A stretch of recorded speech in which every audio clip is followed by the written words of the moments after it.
Hi. Day 113 of walking. I'm forgetting something. I don't know what I'm forgetting. Why are my legs bent? Did I not do this? That's less bent, I guess. Hi, Smug. My OVR advanced tool settings are broken. So my feet are in the fucking ground. I wish VR stuff would work. I just wish VR stuff would work. But maybe that's asking too much. They updated the Banjo-Tooie world. It's got Witchy World in it now.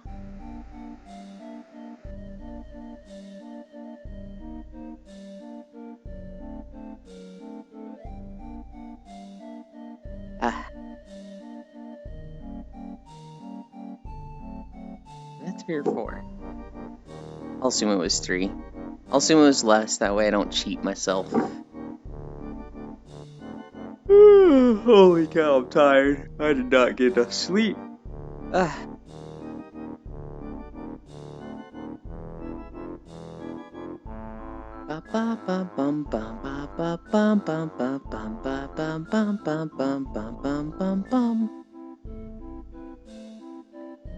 Hi, Carface. Good morning. Hi, Lost One.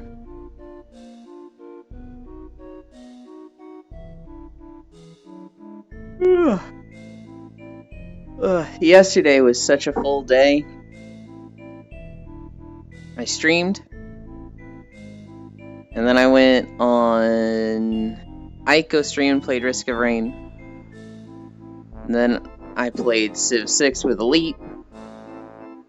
And then I played Risk of Rain with Core. Hi, Nondary. I'm glad I played Risk of Rain with Ico first. Holy cow. Because with Core and Fradel had played a lot of original Risk of Rain. So these two are like fucking pros already. I need to do lunges.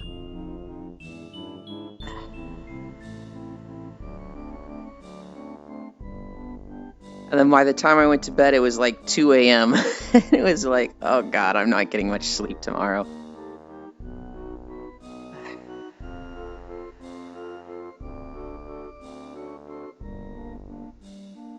But I don't think I have that much to do today, but I need to do a lot of cleaning. Because parents get back in 2 days. And stuff needs to be just tidied up for them.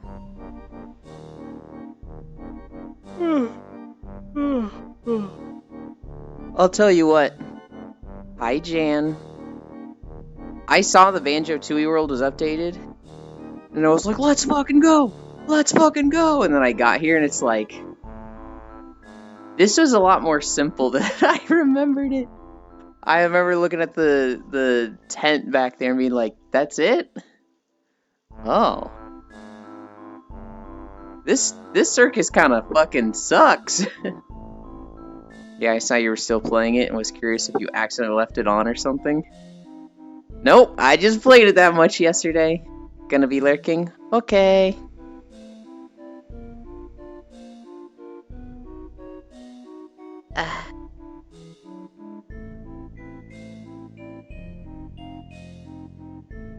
I've lost headset tracking. This is annoying.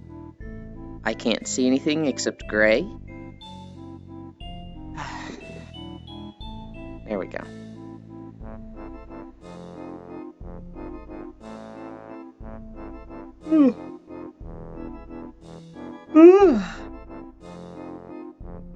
No, I just had a full fucking day yesterday because of Risk of Rain.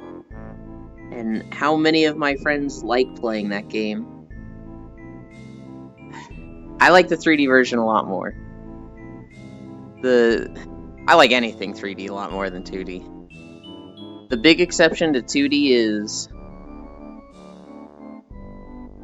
Terraria. But Risk of Rain Returns is fun. Oh my god. There's gonna be a lot of that this stream.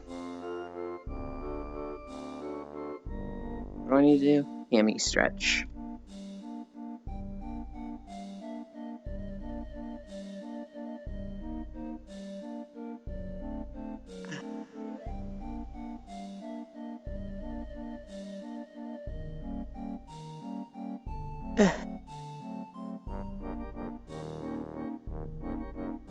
Okay.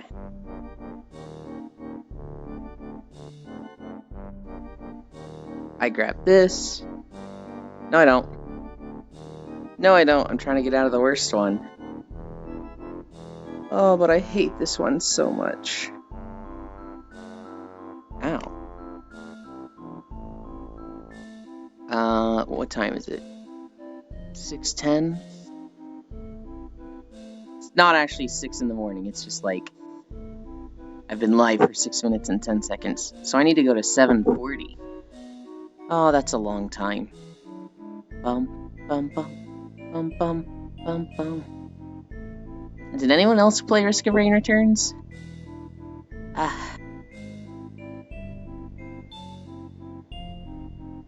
What did I say? 6:40? Yeah. 1 more minute. We're at 30 seconds. We're at 30 seconds of planking already? Holy cow. Oh, it's so fast. Now the next minute's gonna go really slow.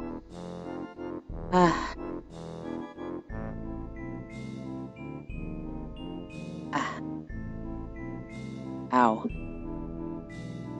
Ow.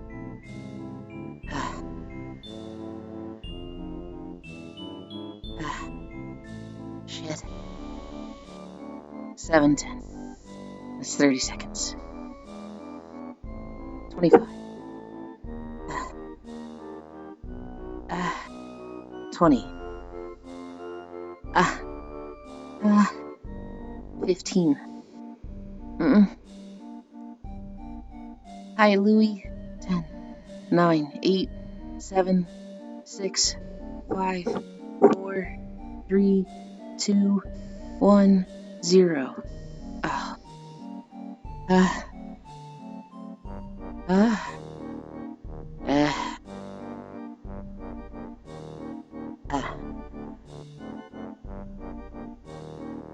Ooh, you can do this? Yeah. It just... Oh, it sucks every time. But we can last longer than we used to be able to.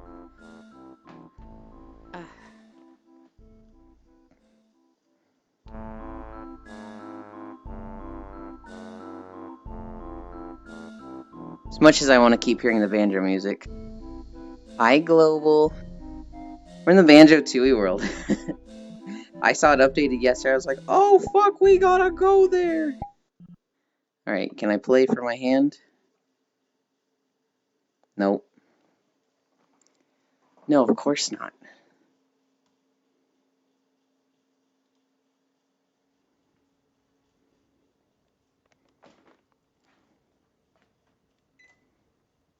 I know there's no sound. I think it's just quiet at first. There we go. I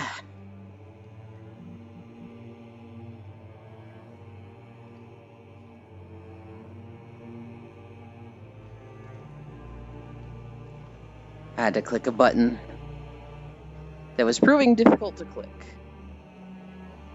What? What the fuck was that?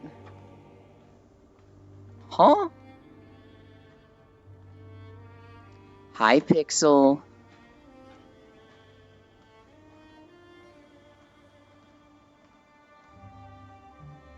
Okay, that was weird. I tried to open a Chatterino window. And Access Overlay freaked the fuck out. And I got really worried that I wasn't going to have Access Overlay today. But now it's working. Happy Clown Day? Please tell me it's not actually Clown Day or something. Hi, Mitst.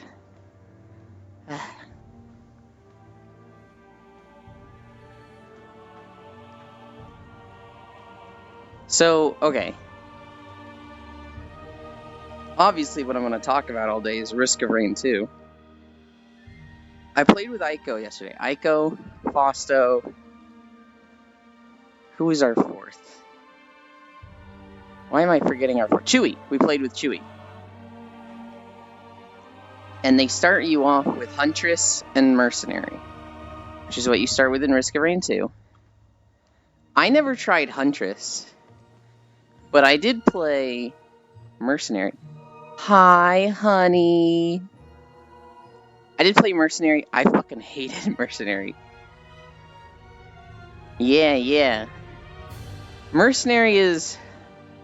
I'd probably like Mercenary more. It's the fact that, like, you shoot where you're looking, so you have to take moments to, like, I want to shoot this direction, and then move a direction. And I was really struggling with that, so a lot of the time I was just shooting the wrong direction. And I was like, well, this is fucking annoying. After that, I unlocked Enforcer. Enforcer's actually really fucking cool. Probably my second favorite character that I've played. Pilot was alright. Yeah, I can't get my brain around that. I wish it wasn't like that. I wish there was an accessibility option that was just like, you just shoot at the closest enemy, you don't think about which direction you're shooting. That, I would be like, oh, please and thank you. Not because I need it for accessibility reasons, I just want to be bad and lazy. Saw you were considering Pro and Civ. Hi, Elite. Not the case at all. I'm kind of sitting here just like, is religion really the only thing I know how to do? Because, like, I obliterated the two of them with religion, and I should not have. I don't know what the fuck they're doing with their faith. But, like, literally at one point I was just like, man, the only thing I can do is make an apostle every 7 turns. Oh, I've completely obliterated both religions. Well, fuck them, they deserved it. Eulandism Besto. I had a pretty rough starting location. I'm kind of wedged in the edge of a continent between two people. And so sometimes when you have like two people right next to each other, one of them just has a lot of space to go away from the other, and the other one just doesn't, and I just didn't have a lot of space. There was a continent really close to me, but because I fell so far behind, I didn't have any exploration going on until like turn 200. And so if I had found this continent, I would have had a lot more cities. But I literally found it like turn 200. Ethiopia from across the globe already put a settler there, and Elite also found it the same time as me and put a settler there. So I'm just like, well, whatever, I'll stick with my 5. Everyone needs to join our next Civ game. A religion win is by far probably the easiest in Civ 6. Yes and no, Pixel. I still don't understand Civ religion stuff. Religion is the only thing I understand this. Here's the thing about religion, Pixel. If you go for religion and you're playing against people who don't understand religion, religion is the easiest thing to win with. Like, it is the fastest win.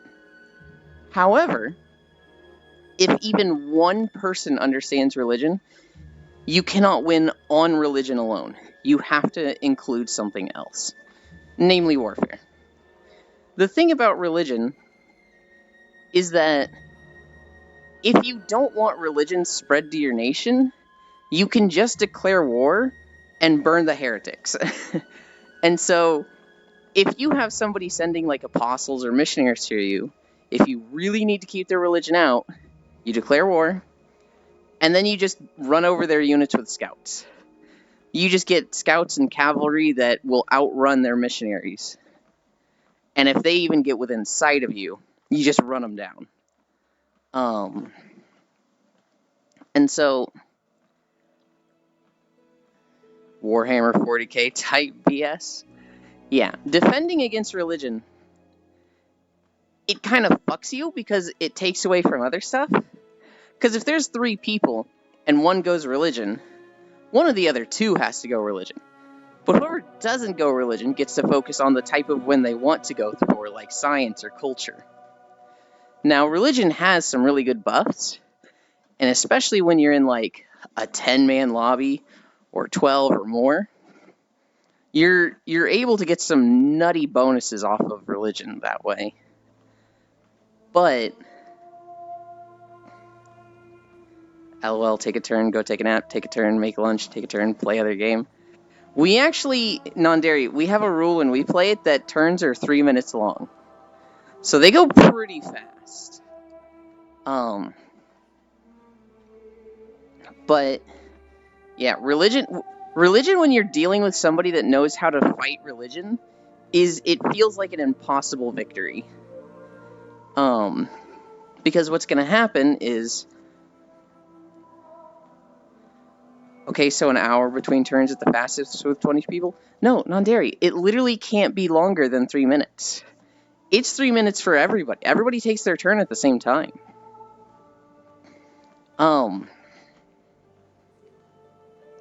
Religion with people that know religion, they're gonna declare an inquisition. And they're gonna get apostles with, like, debater.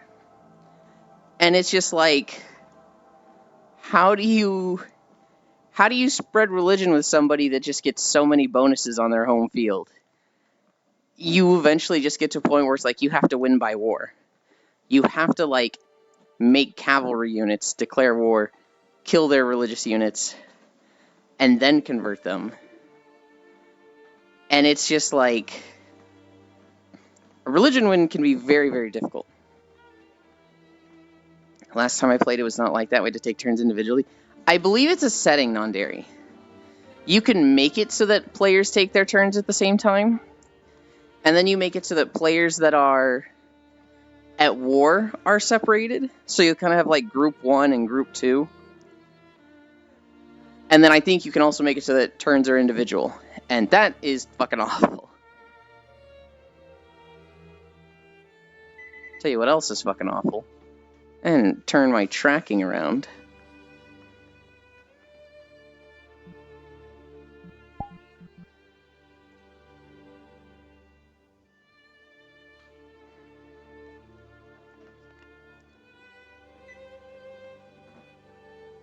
Well, that makes a difference.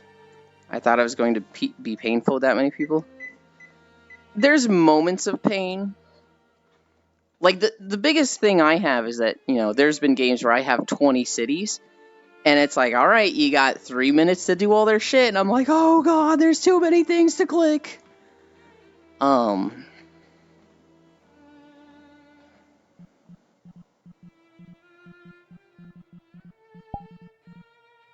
But, like, that's...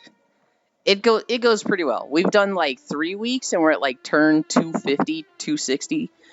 Oh, no, we're at turn 275.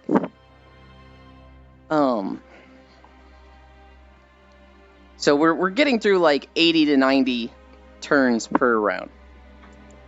Hi, Fanny. The police are getting involved. Holy cow. I mean, it is $400.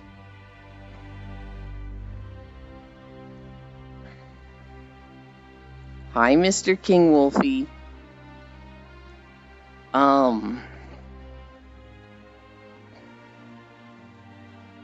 500, I checked it again. Oh boy. Yeah, it's...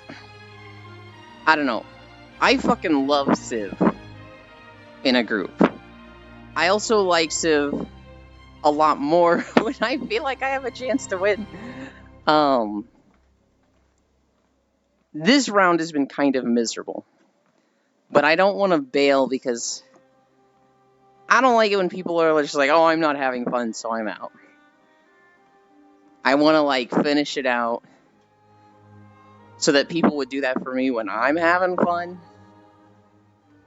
And the rules will be different next time. It's not going to happen like this again. The bots just get too many bonuses that I can't deal with. I'm not good enough. For sure, different next time.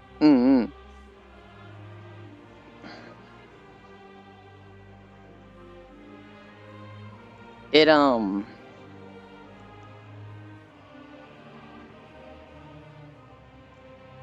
pop my head out, then bites everyone and runs away.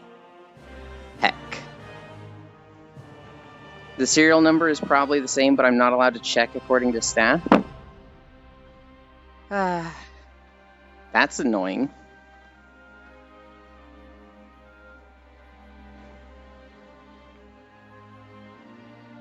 Why would it? I don't understand why you wouldn't be allowed to check the serial number. Hi, Zuvi. I mean, obviously, you yourself can't go check the serial number. You can't, like, pop into his room and grab it and be like, yeah, this is the same. It should be patient 2, bring the Steam Deck here. Oh, look, what's the serial number there?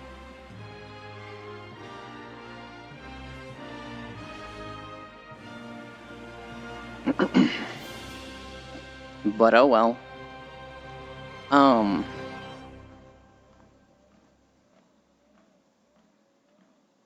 But yeah, Civ was interesting yesterday.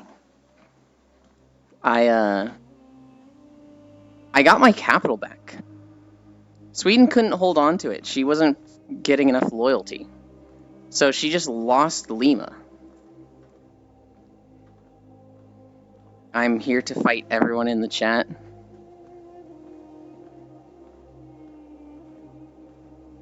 I did let them do that, but he's bullshitting them that serial number doesn't matter and I'm personally not allowed to check. Huh? Just unlocked the big flashlight in Phasmo. There's different flashlights?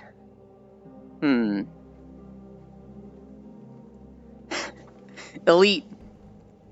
I've met someone else recently, named Zorian Beans. And they were talking about scary maps in VR chat. And this person doesn't know Gerzuvi at all. But they had the biggest call out on them that literally fucking kills me laughing every time. And this person was just like, yeah, horror's fun, but it sucks when people ruin it. You know, it sucks when you go into a horror map in VR chat and like somebody brings out the flashlight avatar. And I'm just sitting there going, holy shit, that's Zuvi. Holy shit, that's so funny. Oh yeah, serial number means production run. No biggie if they're the same. What? Who's going to believe that? That's not what serial number means at all. Goes back into hiding.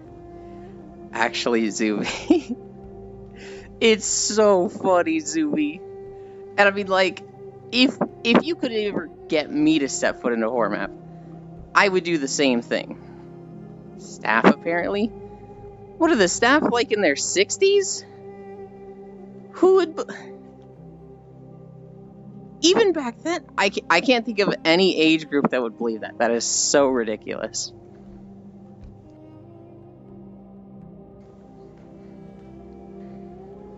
Well, I like to see shit, okay? No, it's fine, Zuvi. I'd do the same thing. It just, you know, ruins the horror experience. They clearly don't want to help you. Yeah. Wow, I can't believe the serial number means production run, no biggie if they are the same. I can't believe they actually pulled that lie out and that it worked. It enhances it? No, it doesn't, Zuvi. You know what would kill a horror game for me?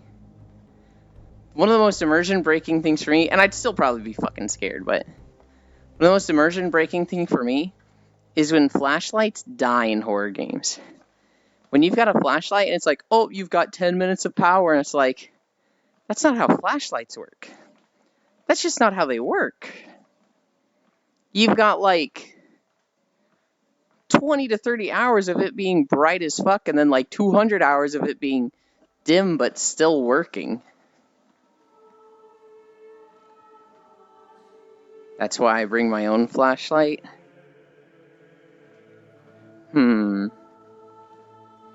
That's why you bring your own flashlight, immersion. Okay, Zooey.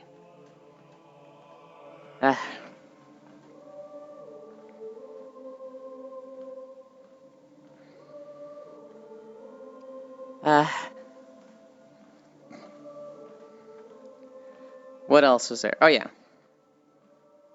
Rip Steam Deck. I'm hoping she gets it back.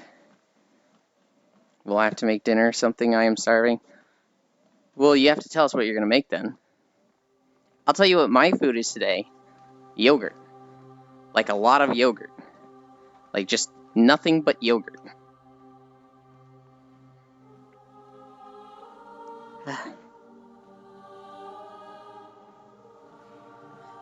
Hi, Mixie. Had a psychotic breakdown yesterday, Ewan. I'm sorry to hear that. I do want to remind you, Mixie, that my stream is not therapy. Just because I feel like it's going to go that way. How do I put this? You're welcome to share stuff, but I don't want trauma dumping. I can't think of a nicer way to say that. I don't know yet, but either some nuggets or chicken fillet. New game idea. All flashlights use ABC batteries. Those fuckers die in like 4 hours. High output for high lumen lights. That way it's accurate and they die based on game time. Huh.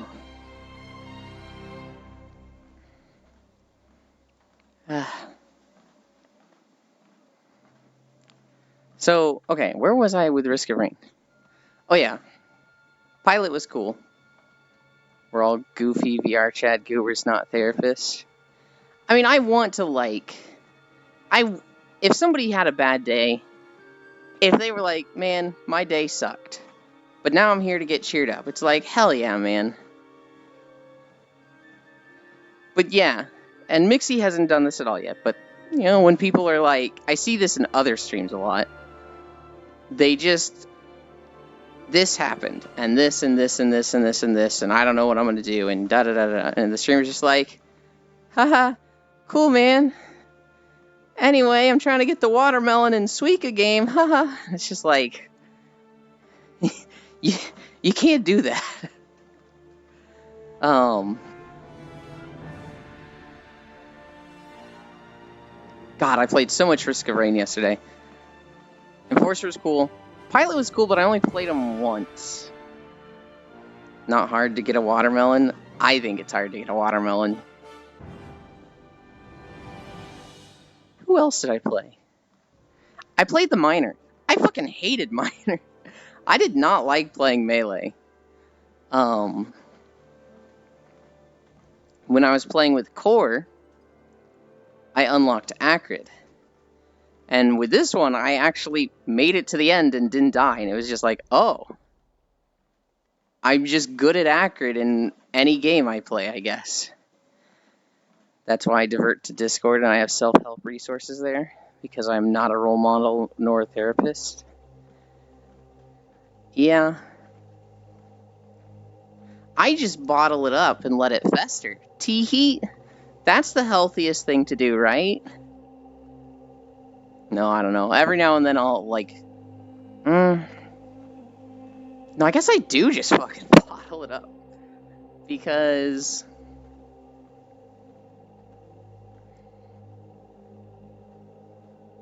I don't like bothering people. And so, very rarely will I vent to people, but I'll keep it very short.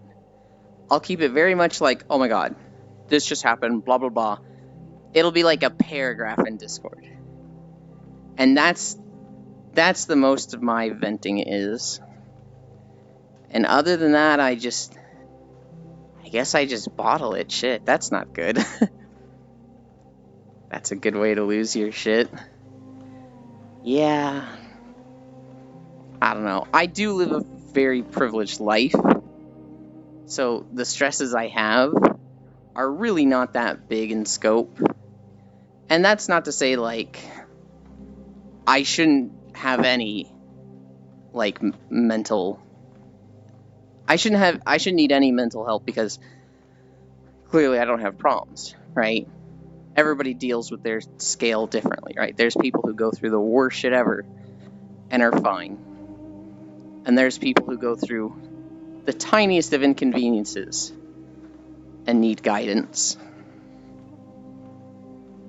But, I don't know. I feel like overall I'm in a pretty good place. I'm pretty happy with the way things are going, and they are.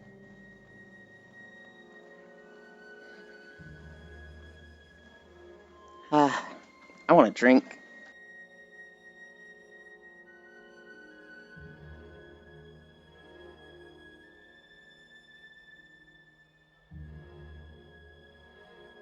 Next Civ game will be Diplomatic Victory only. I think I'm gonna skip next Civ game. I think I need a break. I messed up today, guys. I was getting ready for stream. I'm pouring water into my water bottle. And I realize I'm not pouring water into my water bottle. I'm pouring milk into it. And it's just like, wait, no. Now, it wasn't much. Thankfully, it wasn't like the whole fucking gallon, but I did a little bit of a, wait, what am I doing, huh?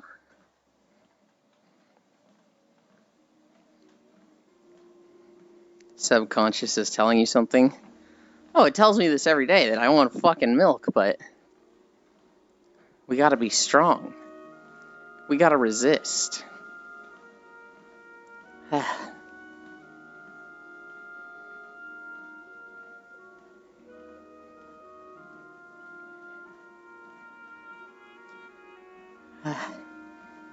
I hope you learned a lot about history. I thought it was funny, Elite, when you were like, oh, 100 questions everybody needs to know. I hope I can get at least 10. You get literally every single one except for like 1 or 2. And it's just like, okay, dude. Okay, guy.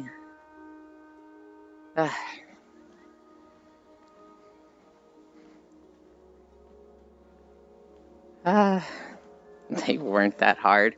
They weren't that hard if you, like, have interest in history. I remember some things, but there was a lot that I was like, oh, I know this. And a lot that I was just like, this is a complete fucking guess. And then there's you who, like, 5 words of a question comes up and you pause and you're like, oh, he's going to talk about this treaty, you know, this da-da-da-da-da-da-da-da that happened because of this. And then, like, the options come up and 2 of them are just nonsensical and it's literally what you just quoted. Not even waiting for the multiple choice.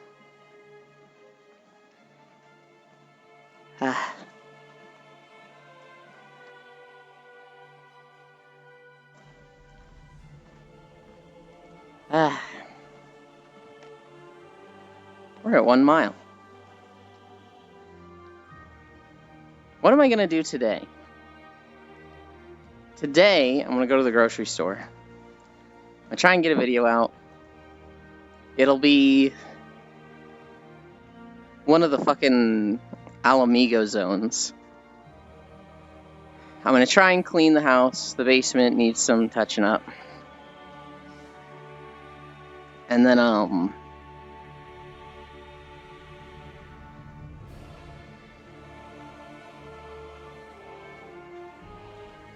probably Risk of Rain more today.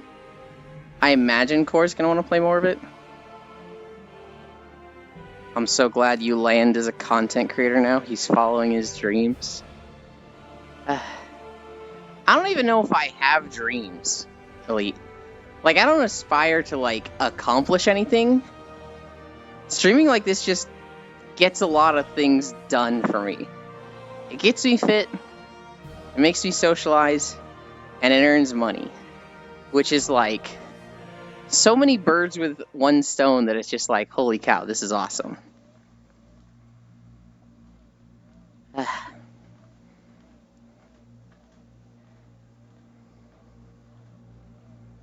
Uland is my favorite continent creator.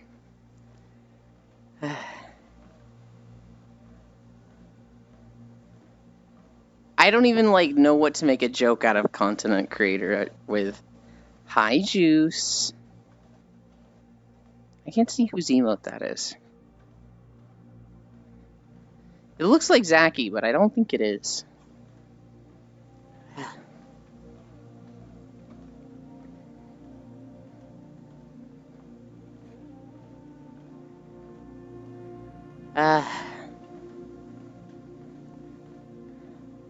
Risk of Rain returns. I keep going back to it because I played it a lot yesterday. A Uland history pop quiz. The fuck was the 80 Years' War about? Elite, what was the 80 Years' War about? I'm like Alexander the Great conquering continent creator. I don't even remember where the 80 Years' War was. I'm assuming France and England. Just because they hated each other so much. Shortly after King Henry, I believe.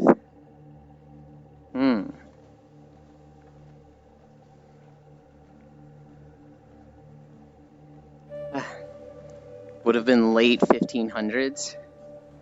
Elite, do you know who Adrian Bliss is? There's a TikTok guy named Adrian Bliss, and he makes skits, and some of them are history related. I'd say like 20% of them are history related. He does a lot on like Henry VIII, and so I saw one this morning, and it's not off the top of my head. It's Henry VIII, king, and he's at the hospital, and he's like, "You're doing great, darling. Keep pushing. The baby's almost born." And then you hear, the mom like, "Whoo, I think it's there." And he's like, "Lovely." And you hear the doctor go, "What a miracle of life. What is it, if I may ask, doctor?" "It's a beautiful baby." "Right, but what is the baby?" "Oh, it's a beautiful baby girl." And like, the king is very just suddenly just like, "Ah, shit. I got somewhere to be." And as the skit's ending, an executioner walks in. Pretty sure it's Dutch related. You're thinking of the 100 Years' War, Eland? Look, they had so many wars, one of them was probably 80 years, right? I never did particularly good in history. I don't think I did bad. I'm definitely not the type that's like, history sucks, why do we need to learn it? Like, I just never had too much of an interest in it that I remembered a lot of it. I don't know. I didn't have any interest in anything school related. There were some science classes I had in college. I was like, this is actually really interesting stuff. And I like learning about it, but geez, did my nationality give it away? I don't know. Miss knows your nationality though.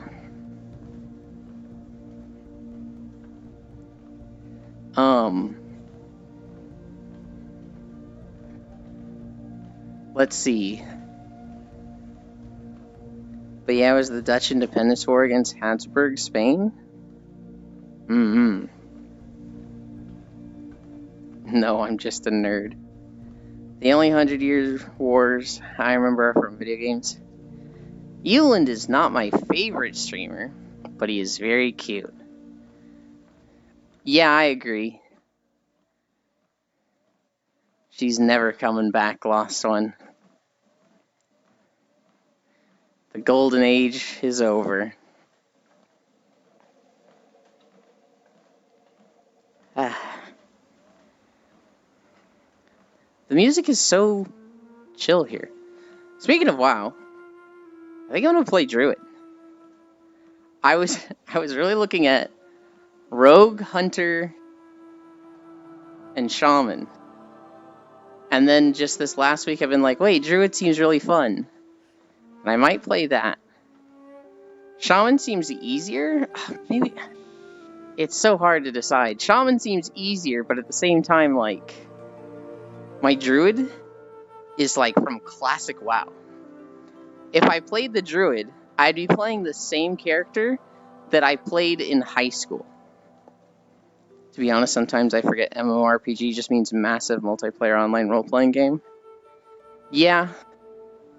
Yeah. I definitely think of, like, if it's an MMO, it needs to have PvE content. It needs to have raids. It needs to have dedicated roles of tank, healer, and DPS. And then somebody will just be like, why does it need those rules? And I'm just like, well, because... Oh shit, that's not in the name at all. I mean, I guess it kind of is with roles and role-playing, but that doesn't specifically say the Holy Trinity role. Me when every MMORPG is the same game. So technically Discord furry roleplay servers an MMORPG. Hadsburg Family's a fun rig. The Hadsburg Chin. I don't disagree, Juice. It's very frustrating when something like World of Warcraft comes along. And they make a good game. And then every game after that is like, we need to do the exact same. And it's incredibly frustrating when somebody tries to do something different, but they just fail because overall, it just didn't work. And so all the games from then on are like, nope, being creative and innovative doesn't work. We gotta do what WoW does. I just want mass multiplayer. Yeah.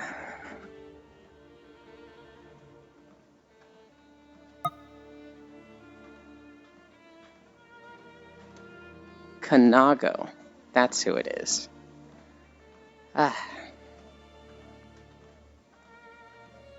So yeah, Fallout 76, by that logic, is an MMORPG. Yeah. How much did you play Elder Scrolls Online? Literally none. I didn't play it at all. I played a lot of MMOs back in the day, and then anything that's come out in like the last 5 or 6 years MMO-wise, I really haven't played much.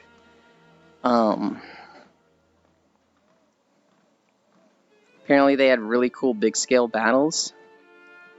I actually didn't know about this at all. I think of really cool big-scale battles, and I think of Guild Wars 2.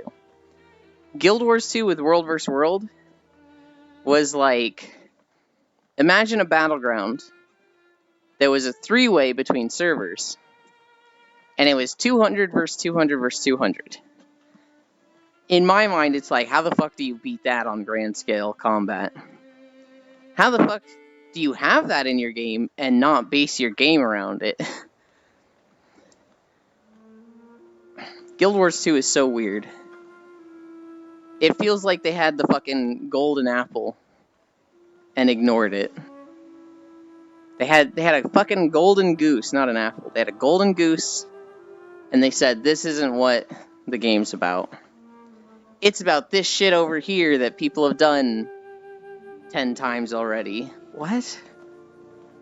Still mad about the Steam Deck stuff, though, to be honest. Well, police are getting involved, and hopefully the police are going to be like, alright, show us the serial number. And staff and this other guy are going to be like, oh, it doesn't matter, and the police are going to be like, we know what fucking serial numbers are. Show us the serial number. Hopefully.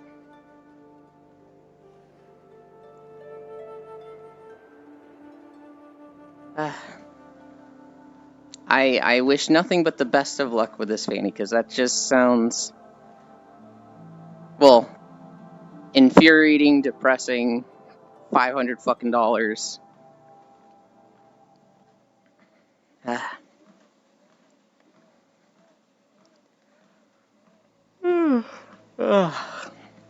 Today's a slow, chill day. It's because I didn't sleep enough. It's because I stayed up till 2 a.m. and got no sleep that I'm just, like, low energy. Also, it probably counts as damaged property because he wiped it to install Windows 11 on it. Which, yeah, I can reverse, but would take hours. That's fucking annoying.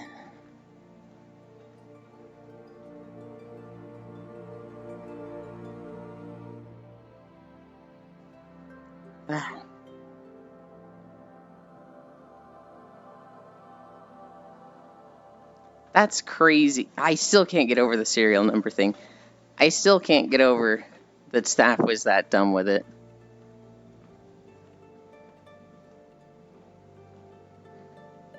Because to me, that was like a slam dunk. If you can prove serial number, you prove you're right. And it's just, there's no two ways about it. And for people to be like, nope, that just sounds like Bill Nye dealing with creationists, you know. Carbon dating is fake. It's like, what? What do you mean it's fake? That's, what? Elite. This temple I'm walking through, this is the Temple of Karabor. 30 to 40 years before the events of World of Warcraft. The first time you see it in World of Warcraft, it has been taken over by Illidan Stormrage, and it's called the Black Temple. And it is a lot less pretty than it is now. That's why I said just get police involved. It's still petty theft, but if you have a suspect and they have the item in question, it's real easy for them to check and close that case. Counting the rings on a tree is fake. Yeah. I mean, even if I lost the serial number, I still had court-worthy evidence. Oh, okay.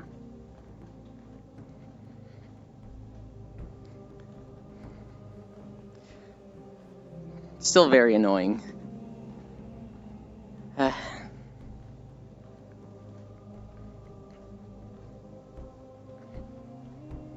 At least it isn't a bike. Why would a bike be worse?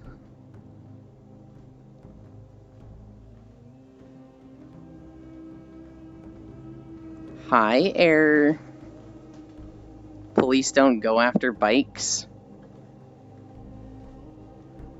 That sucks.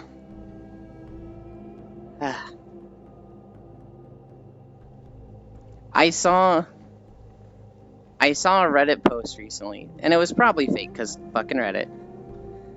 But it was a guy who put up a note that said like, hey, to the bike thief that stole my bike, I know exactly where it is. There's a tracker on it.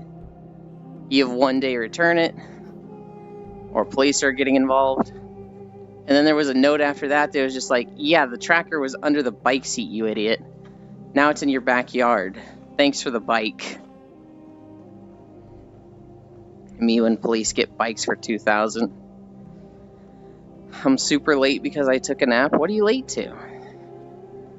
You have somewhere to be? If you're saying you're late to stream, you're never late to stream. Stream is just there for you to use it. You don't ever need to like... Yeah, Eric, listen. You don't ever need to say sorry to a streamer because it's not your job to be there. It is entertainment for you, and you use them for your benefit. And when you're done with them, you throw them away like e-girls you meet online. Who, like, you're just done with them, you throw them in a ditch, and you're just like, I've gotten what I need, goodbye. Public use Euland.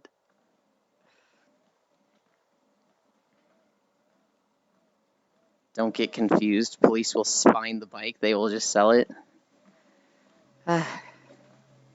Yeah. In the Netherlands they do. Bike theft is basically the most common victim crime here. Do not mention the Netherlands to try to say that things are amazing and peachy in the bike world. The Netherlands literally is a bike country. Free use, Euland. Oh my goodness. I'm Dutch, you know. Are you... Are you too good? Are you fighting over bikes? I don't think they were saying things are perfect in the bike world, Juice.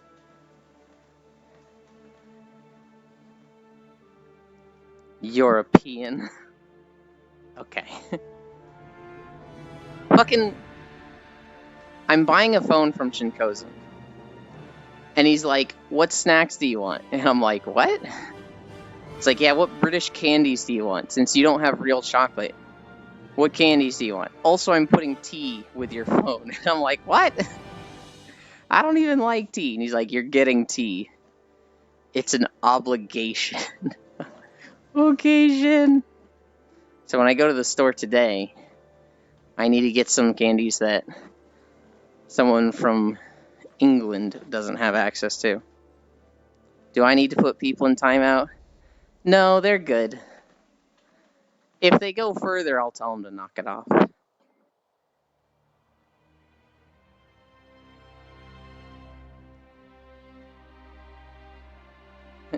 Do it.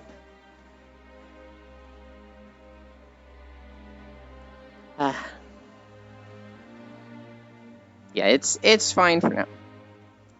I'm not even going into this trying to certify. I just wanted to mention the situation in my home country regarding bike theft. Good.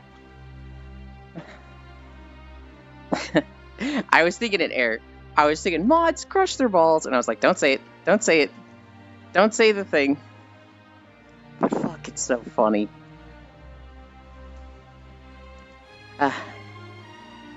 Oh. You don't actually do it! Oh my god, you timed him out for 10 seconds. Juice was like half of the messages on Chatterino and they just disappeared. So my first thought was, oh fuck, did Access Overlay just crash?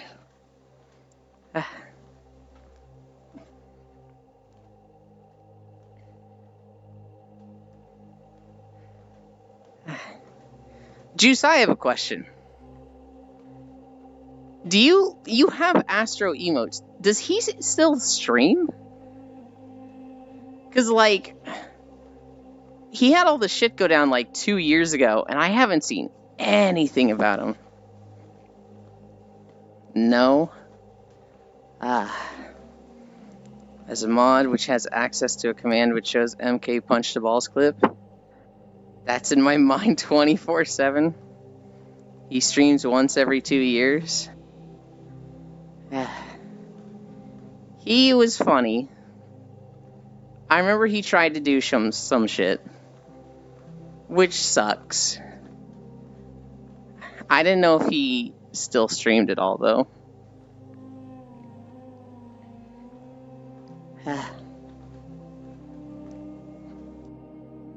He still has one of the greatest clips of all time. Of him singing the anime song. And then just mid-sentence getting cut off. Mom, it's not what it looks like. Mom, no! Holy shit, that was funny.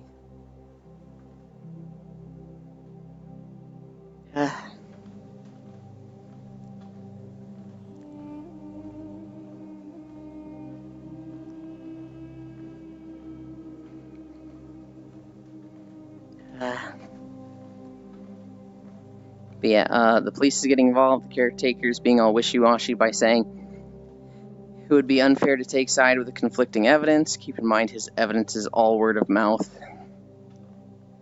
Yeah. I mean, so that is probably just what they're saying, Fanny. They might 100% agree with you.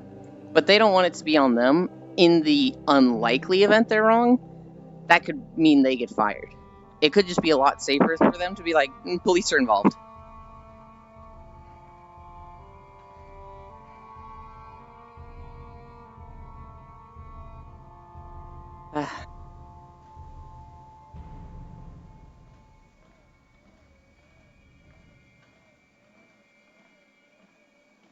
That could, That's my viewpoint on why the caretakers would say that. As annoying as it is for you,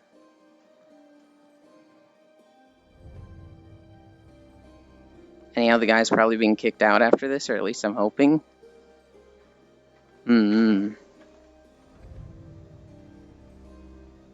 Yeah, that'd be real awkward if it was just like, give it back.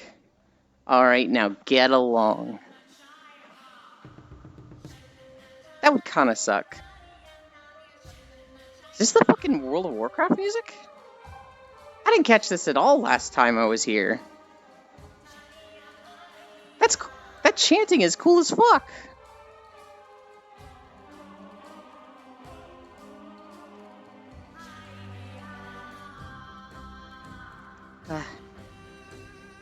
Suck, yes. Justified, absolutely.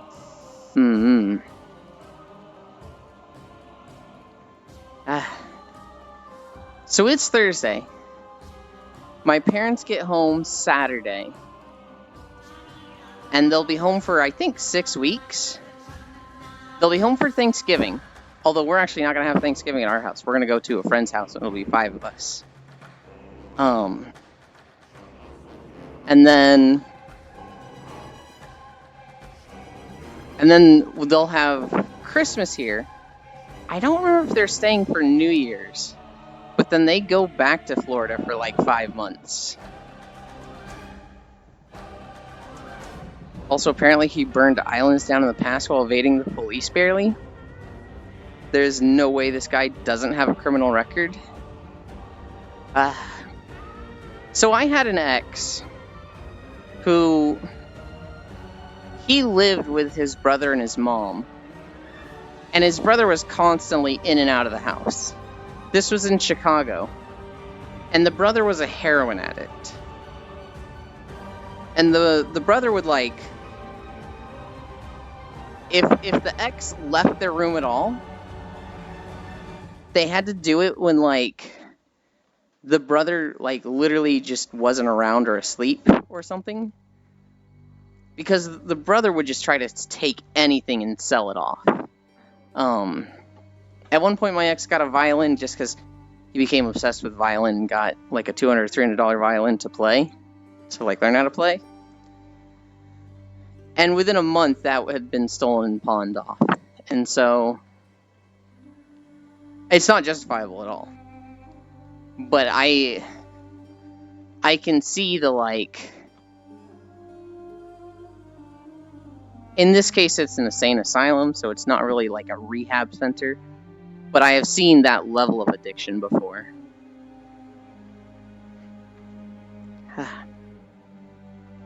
To me, that's crazy. To me, it's like, I don't ever want to fuck up anyone else's stuff.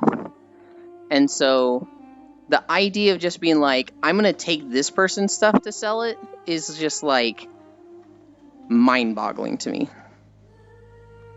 Also, he's banned from the local supermarket for some reason. This guy just sounds like a piece of work. I want a drink.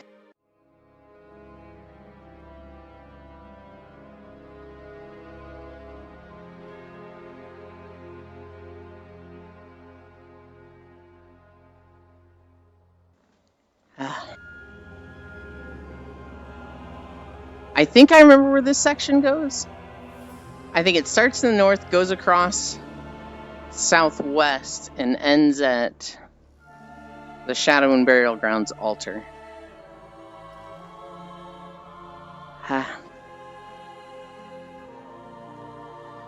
Also, he ain't pawning it. He's keeping it, considering he has played on it sometimes in the living room and showed it off to me. Yeah, I mean, so this is less of an issue of I need to grab anything that's not nailed down and sell it so I can get heroin, and more of a, I don't really care about others and I'm completely okay fucking over anyone to have something I want, no matter how petty it can be. Shit sucks.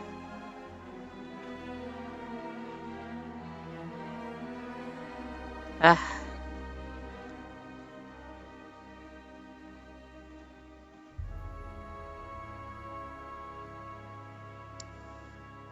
think I got derailed from Risk of Rain a shit ton earlier. we unlocked Acrid yesterday. And, like, I had been struggling in Risk of Rain Returns. Like, literally anytime we got to the final stage, I was not alive. But I unlock Acrid, and it's just like, oh, the game is easy mode now. I understand it. And I can just win with Acrid. Which is exactly what it's like in Risk of Rain 2 for me. And so, I literally get Acrid, first round, go all the way to the end, kill the final boss with him. Cool.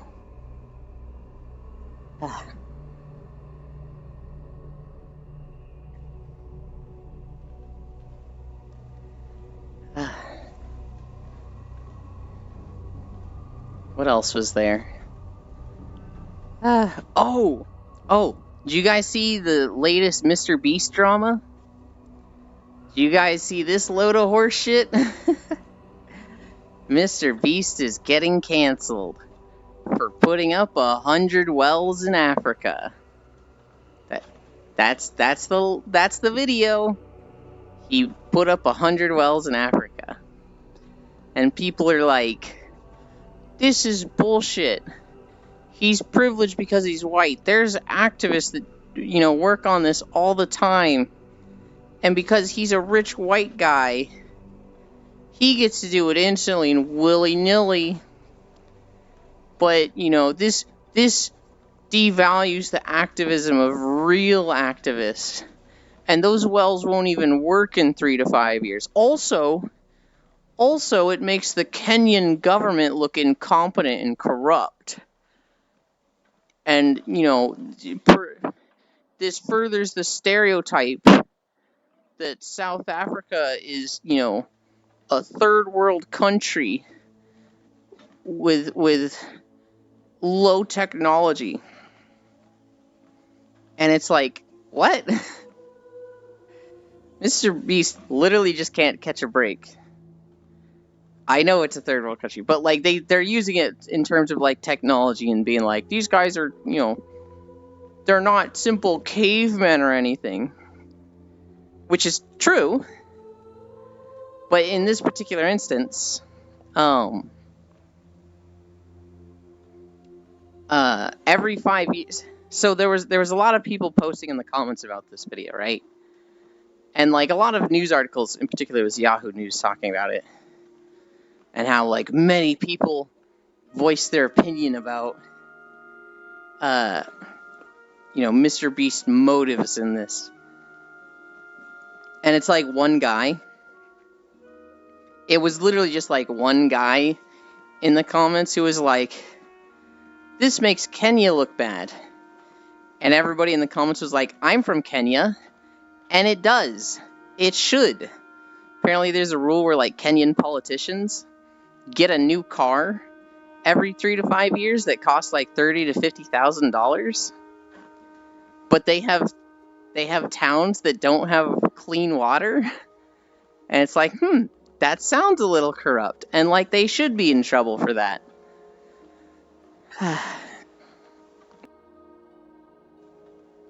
But yeah, most of this article was complaining about how many activists were complaining about Mr. Beast. None of them were. There was one that was like complaining like, oh, it's frustrating that a rich white guy gets to come in and just do this instantly when activists have to, spend years trying to pursue this. But it wasn't complaining about Mr. Beast. This is complaining like about the system. And they're like, it sucks the way the world is this way. But what are you going to do? Awesome of Mr. Beast to do this, though. It was just like, this article was just hogwash. It was just bad. It's crazy how much people dislike Mr. Beast. I didn't like him for the whole VR chat thing. But it's really hard to dislike a guy when it's like, I planted 10 billion trees. Also, I funded a lot of ocean cleanup. Also, I cured the blindness in 1,000 people. And it's like, you keep doing just good deed after good deed, and it's like, okay. The fucking VR chat thing sucked, but whatever. Whatever. I'll get over it, because overall he's doing a lot of great shit. Wait, what VR chat thing? So, like, many years ago, Mr. Beast wanted to do a VR chat talent show. He found out about VR chat animation people, and was like, this is so cool, I want to see these, and let's give the winner $50,000. And this was like early Mr. Beast. So he did a contest that was like, okay, if you're a VR chat animator, sign up. We're going to vet so that there's only 50 people. You're going to have to, show some cool stuff off to get in the thing. And then once you're in, once we've got our 50, you choose an animation. You have 6 months to work on it. Bring out your biggest and best. After 6 months, we're going to see all the animations, and the winner gets $50,000. Now, this ended up being a whole learning experience for Mr. Beast, because $50,000 to a lot of people was absolutely life-changing. And there were people that, dropped out of college to just focus on making the best animation possible. And it was, as you can imagine, very, very stressful. Because it was like, you'd hear, oh, this person literally dropped out of college to work on the animation. Do you even get to, how do you compete with somebody like that, right? This guy's going all out. Do you even have a chance against him? And so all the animators were kind of freaking out. 6 months was too long to give somebody with the potential of $50,000. It either needs to be everybody's going to get something, or it needs to be, we're springing this on you now. You've got 1, maybe 2 days. And so a lot of the animators were freaking the fuck out. It was getting really competitive. The day arrives. And Mr. Beast, he's present in judging, but he's not actually doing management. He's not back with the other people be like, okay, it's your turn, go on. Okay, it's your turn, go on. They end up having a lot of VR chat issues that day. They had a lot of trouble just joining on each other, actually seeing the animations. Just things were going buggy. I think I said 50. I think it was 30 participants. I think there was 30 animators they had in this contest. And some of the animations ran really long. Some of them were 5 to 6 minutes. And so what ended up happening was they got through 18 of the animators. And at this point, Mr. Beast was like, these are really cool. I gotta go. I literally have to get on a plane and fly to China or something. And so it was they didn't get to see all of them. He had to go. It was managed so poorly. 5 to 6 minutes, I need a stimulus video. The event was run so poorly. And this is mostly Mr. Beast's management and not Mr. Beast. But this is also an issue of them not knowing VR chat, them being early YouTube channel. 12 of the animators didn't even get to show their video. And so, as you can imagine, a lot of the people in this contest and their communities were pretty fucking upset. Could you imagine dropping out of college to make the best animation possible, and then Mr. Beast didn't even see your video? That shit's, that shit just sucks. And so I saw the woes from some of those animators that were like, this was miserable. I hated this. Fuck Mr. Beast. But that was 4 years ago. And at this point, he's gone on to refine the process. And I've even seen him talk about this in podcasts, right? You've seen him be there have been a lot of learning things. There's been a lot of oh, this money is a lot to many, many people and life-changing. And he thought of it in his own terms of if I was in a contest to earn this much money, I'd try my hardest, but I wouldn't be throwing chunks of my life away. I would never drop out of college for something like this. But I'm not everyone. A lot of people would do something like this. Clearly, because they did. And so he needs to be more cognizant of people like that happening. Another big learning experience was an airport got shut down just because one kid recognized him. And so for a while I didn't like Mr. Beast. Because I was like, my VR chat people, fuck this guy. But it's pretty hard to dislike someone when they're like, we're going to go plant 1 billion trees around the world. We did so well, it's going to be 2 billion. Or whatever the ridiculous number of trees planted that he pledged was. And then he did a bunch of ocean cleanup. And then he had 1,000 people restore their vision. And just, he keeps doing good thing after good thing after good thing. That it's like, I get it. It was a learning point. If he knew what he knows now, he wouldn't have done it that way. Live and learn.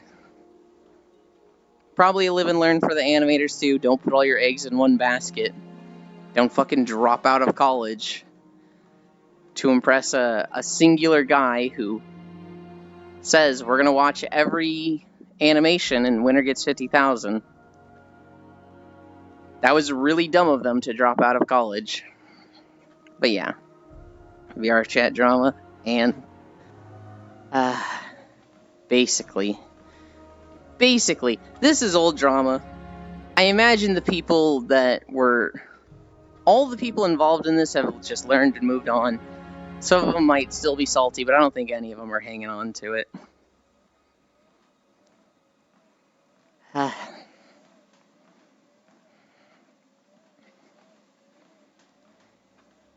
This is the Shadowmoon Burial Grounds, which is one of the major clans in Draenor. I don't know why I'm going into the exposition of the Shadowmoon clan, but their burial grounds are cool. Those are big fucking rocks. How did they get those there? Oh, they've just got earthbending, that's how. They just magicked them. They didn't need to do any pyramid science or physics.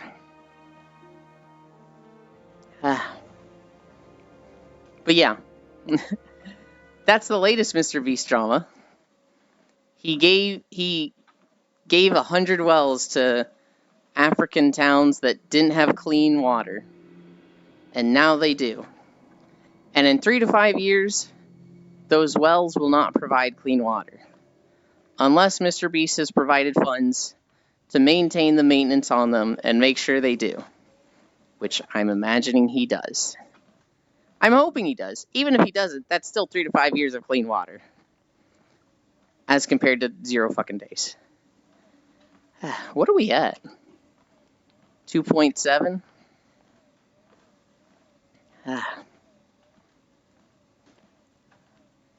What else did I see on YouTube? Oh, there was WoW stuff. So the WoW patch came out Tuesday. I haven't played it all yesterday, but it came out Tuesday. And we get to go to the Emerald Dream, which has literally been an area T since, like, vanilla WoW. But, like, it's just a forest. It's pretty. It has great music. Oh, I should make a WoW video about that, like, soon. It's a very pretty zone. However,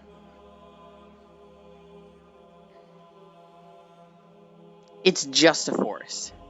It's literally just a nice, pretty forest. And the Emerald Dream is supposed to be, like, raw, spirit, primordial life energy.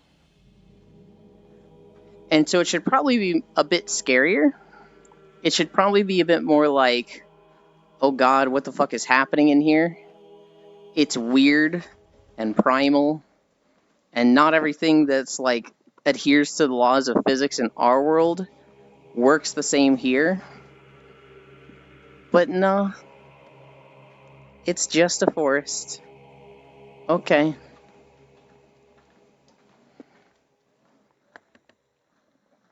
Oh, I didn't mute. I didn't mute for my drink.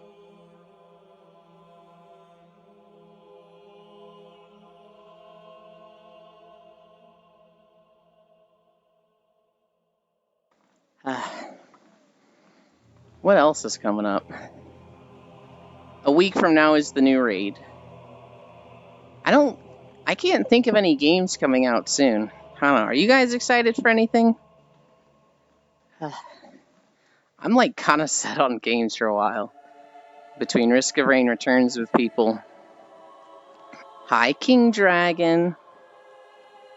Between Risk of Rain Returns with people and the WoW patch, I'm like, yo, I'm good. I'm very much in a Civ 6 mood because of somebody.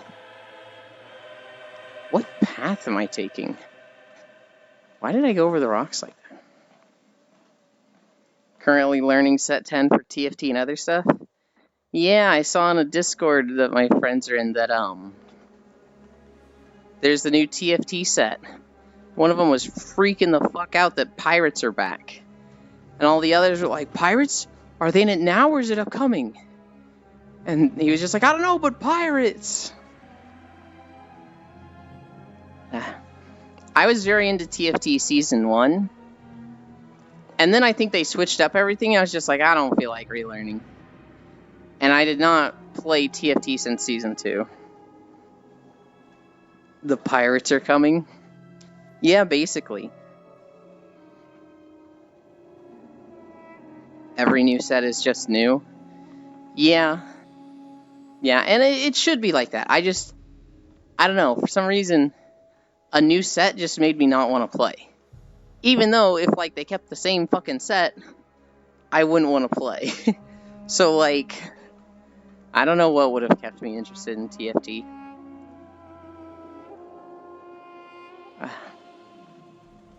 The most TFT thing that I'm interested in lately is Pokemon Crown.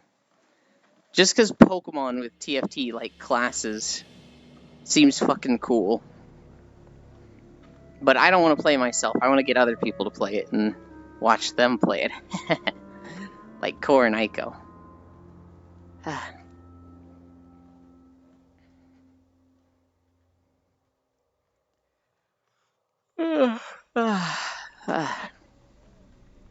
We are chugging along today. I hear everyone and their grandma is playing hardcore WoW from VTuber to verified streamers. Yeah, so I don't have any interest in playing Classic King Dragon. I played Classic when I was 14, and that shit kinda sucked. The game was just... I would like to play Mines of Moria with Eland. When it comes to Steam, I really don't want to get it on the Epic Games Store.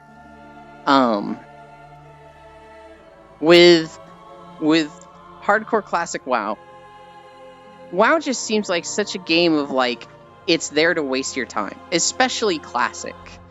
There's so many things in Classic WoW that are just, like, not fun. They are just time wasters. And so, I have zero intention of playing Classic WoW. That being said, King Dragon, on November 30th... Oh, I guess that is upcoming. On November 30th, they're adding Classic WoW Season of Discovery, which is going to be something called Classic Plus that people have been wanting. And it fixes a lot of my problems with Classic. My biggest problem with Classic WoW is that their game balance was trash. They've like gone on record saying, we believed that hybrid classes should be worse than pure classes. If you are a warrior, and it is hard for you to level because you don't have a heal, you should be the best tank at the endgame. If you are a druid or a paladin, and you have a heal, you should not be the best tank because you had an easier time leveling. But then they made their game, like, the leveling process, like, kind of okay, and the, like, best part of the game being the end game.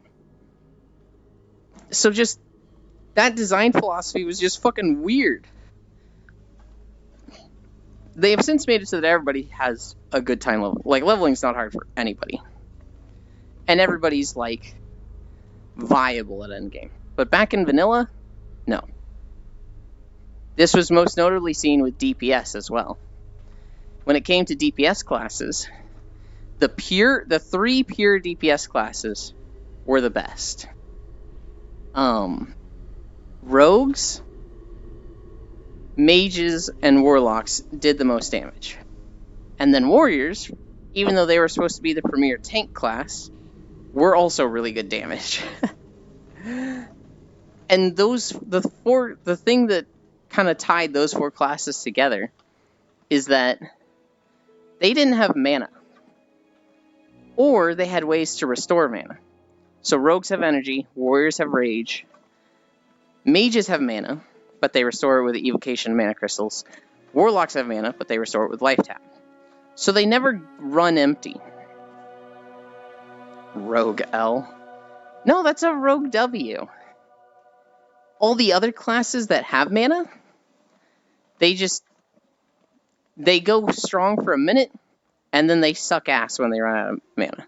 So shamans, enhancement, or elemental, they go strong for a minute, and then they run out of mana and just don't do anything.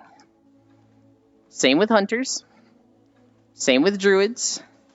Same with priests. They were shit DPS. And so, Season of Discovery is going to fix that. Season of Discovery is going to be like, anybody can tank. Well, not anybody, but these classes can tank, these classes can heal, these classes can DPS. People who play rogues are bozos. What the fuck, Juice? I play a rogue. I'm literally walking as a rogue in this video. I'm actually not going to play rogue. I do not like any of the rogue specs right now. I was really close to liking Outlaw.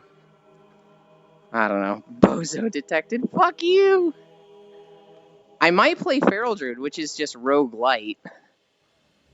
I don't know. I can't decide between Feral Druid and Enhancement Shaman.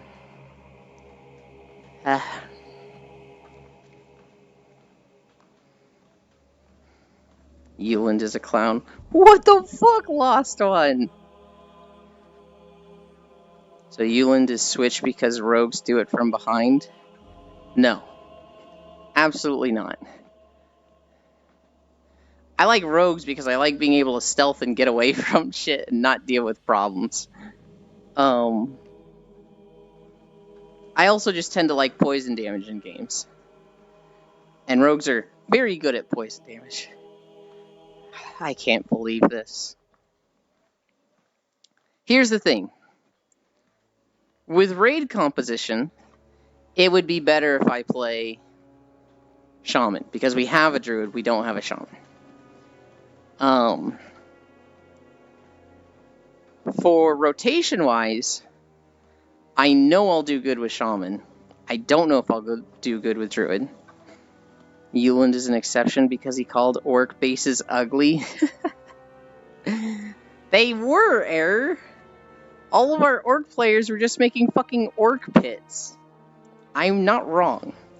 Rogues have bad fashion. Okay, that's kind of true. But that's just all leather.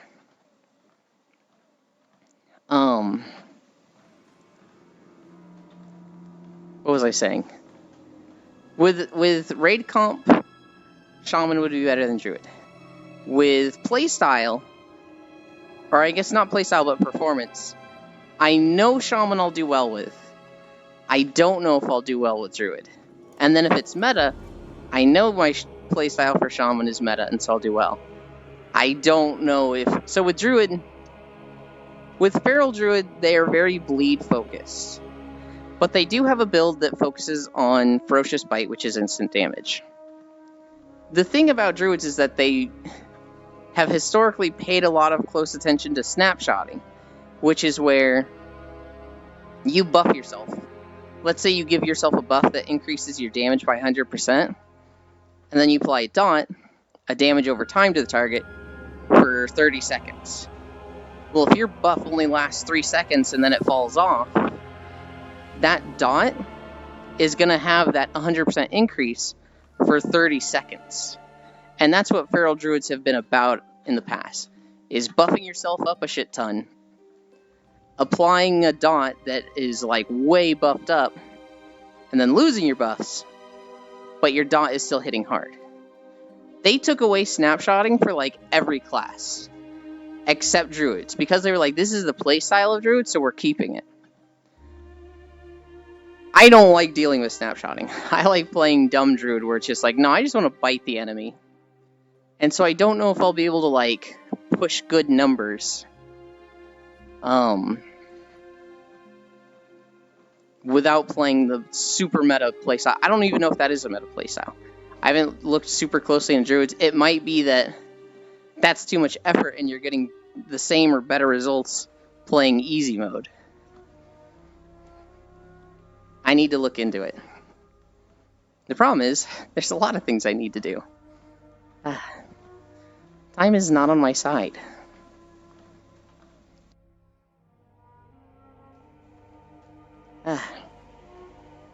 But, like, I could just play Shaman. And Shaman will just work in every scenario. It's like, fuck! Shaman's cool! But my Druid is 20 years old! I need a drink.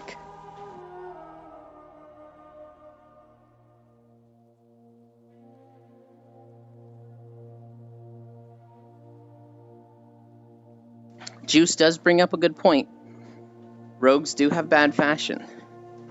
There's cloth, there's leather, there's mail, and there's plate armor. And everyone can agree, plate armor is the best. Plate armor is like the armor keenies, where you've got like the thick leg plates, the bra bikini, or the bra armor, and you can look like an absolute fucking whore.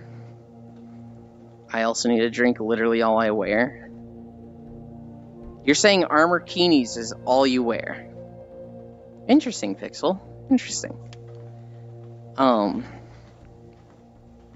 armor's the fucking best, Juice. Cloth is pretty good. In-game, I see. Of course. Cloth is pretty good. There's a lot of skanky outfits for cloth. And then mail is pretty good, because there's a lot of overlap between mail and plate where they have pieces that look the same. There's less stuff for mail, but they still have some really good sets. The actual worst. No. And then there's leather. Leather has a lot of, like, open shirt stuff. Or, like, bra tops. But they have no fucking pants available to them. When it comes to leather, there is, like, a loincloth you can get, which is like, okay, so if you want to make a caveman outfit, great, but if you want to make literally anything else, you have to have a fucking caveman loincloth. And then they recently added this troll, blood troll legs, which are good, but they have, like, a feather thigh band, which ruins a lot of transmogs as well. It's just like, man... It's really hard to do skank outfits for leather. Me when I want clothes to cover the body. I want both, Juice. I want there to be armor sets that just turn girls into just a fucking armor-clad tank. But I also want girls, and guys, that can just be wearing fucking nothing. That's why I say PSO2 has the best character creator. Because you can literally just be whatever you want to be there. I don't know if you're in the Discord, Juice, but in the Neat Stuff channel I posted what my character in PSO2 looks like. Can you be a slug? Yes. You can literally be a slug. If you look up PSO2 slug cosplay, you will find somebody who made their character look like a slug. People have made their character look like a motorcycle, Gundams... Every single anime character, a planet. Sorry, Ewan, I like real heavy armor. Bikini armor is for weebs. So what if it's for weebs? Weebs deserve nice stuff too. Everybody should be able to get the armor that they want.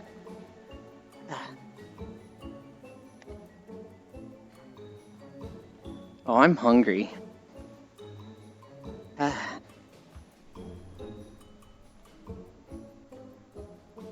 not seeing ball of mass, I'm seeing metal slug. There's probably more, it's easier to make a metal slug than a ball of mass, but there's probably one.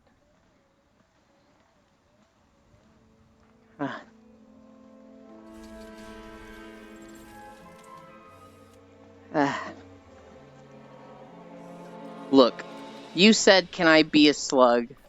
You can be a slug. O is in the game. I don't know, type in PSO2 space slug space cosplay? Maybe take out...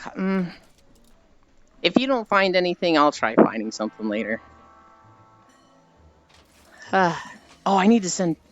Shit. I just realized I needed to send something else to someone. I hate when I roll a lady in the game and the game is like, we only got bikini armor. That is what I searched. There's 22 image. Yeah.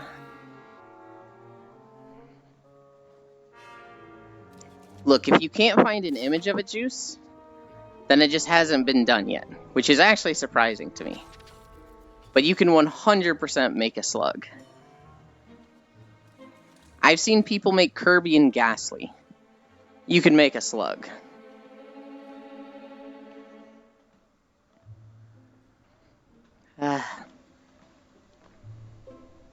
This is the shortest video on the channel. Mechagon is only 10 minutes long.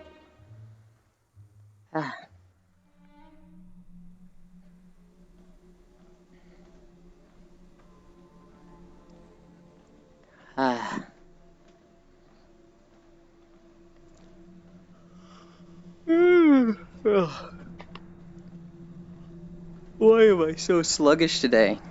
I'm tired. Feels like I'm walking slow.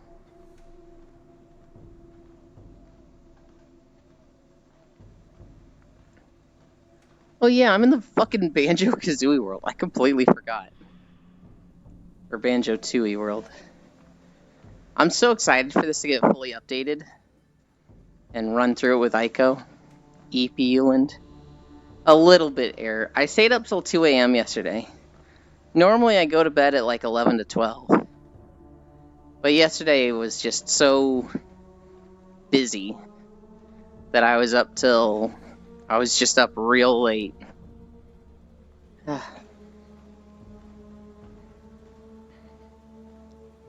it was... I was the fucking worst. It was like 1 AM. And, I'm playing with Core Fradle and Shine. And Shine's like, okay, I gotta go to bed because I have work tomorrow. And Core and I were like, okay, you gotta go to bed after one more run. And he's like, no, I'm going to bed now. I was actually thinking, like, does this dude sleep at all? I do. Here's the thing, Air. Now I sleep from, like, midnight to 7, right? That's about my sleep schedule. But I will get in, like, 2 weeks at a time where I will stream, fall asleep for 2 to 4 hours, then do stuff, and then go to bed at, like, 3 or 4 AM, and then go to bed for, like, 3 hours. And that's when people message me a lot, and they're just like, what the fuck? When do you sleep? You are literally always awake. When the fuck do you sleep?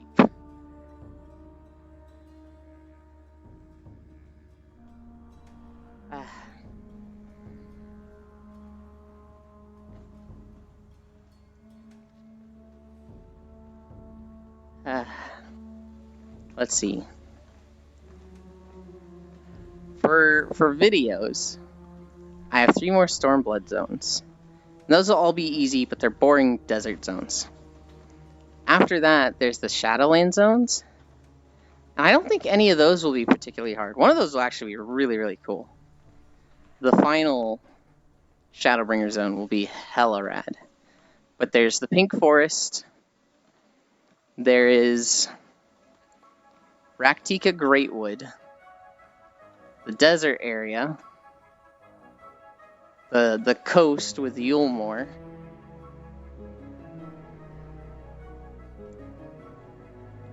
Where's the underwater zone? Where is the 5th zone?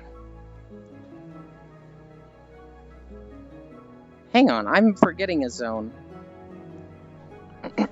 There's 5 zones in the continent of Shadowbringers. And I'm forgetting one. There's... Oh, the Fairy Forest. I was forgetting the Fairy Forest. Okay, those 6 zones. Those will all be cool. The Auto Zone. In Endwalker, there is India, North Pole,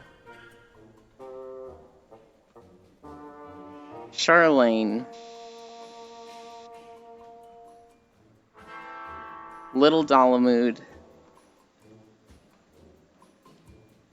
Elpis, Ultima Thule. Okay.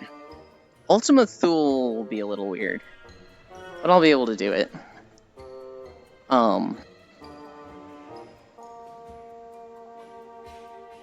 Okay, added search modifiers and there's 0. You know what it sounds like, Juice? It sounds like you need to download PSO2 and be the first Slug cosplay. So get on that. What is PSO2? PSO2 is Phantasy Star Online 2. Phantasy Star is a series that came out in like 1989 or something. It's fucking ancient. And every like 5 years it gets a new game. Phantasy Star Online Episode 1 and 2 came out on the Sega Dreamcast. And they eventually got ported to the GameCube, and that's where I started, on the GameCube port. Eventually they made Phantasy Star Online 2. And this was back in 2013. And it was announced and it was big, and the combat has evolved massively. It's very fast combat now. When it was announced, a year later, they announced that it was coming to the West. It was going to get localized. Because before this, everybody was playing on a fan translation patch, which you really weren't supposed to do. For some reason, it was just one of those companies in Japan, the Sega Japan, that they were like, we hate foreigners, we only want Japanese people playing our game. I don't know why. But they announced that it was going to be translated and come to Europe and North America. And then it just never did. Like, literally, it was at an E3 conference in the Microsoft section that they were like, or not the Microsoft section, the Sega section. They didn't have any affiliation with Microsoft at the time. But it was like, Phantasy Star Online 2, localization coming to the West. And this was in like 2014. And Juice, I grew up on the GameCube game of this, and so I was fucking losing my shit. I was literally like screaming in the Discord call with people I was in. And they were like, 8 of them were just like, what the fuck is this? It looks cool. And me and one other guy were just like, this is our childhood, this is our childhood. Recent reviews are saying it's becoming malware. Yeah, they're fucking dumb. I'll get to that. After they announced that it was coming to the West, it just didn't.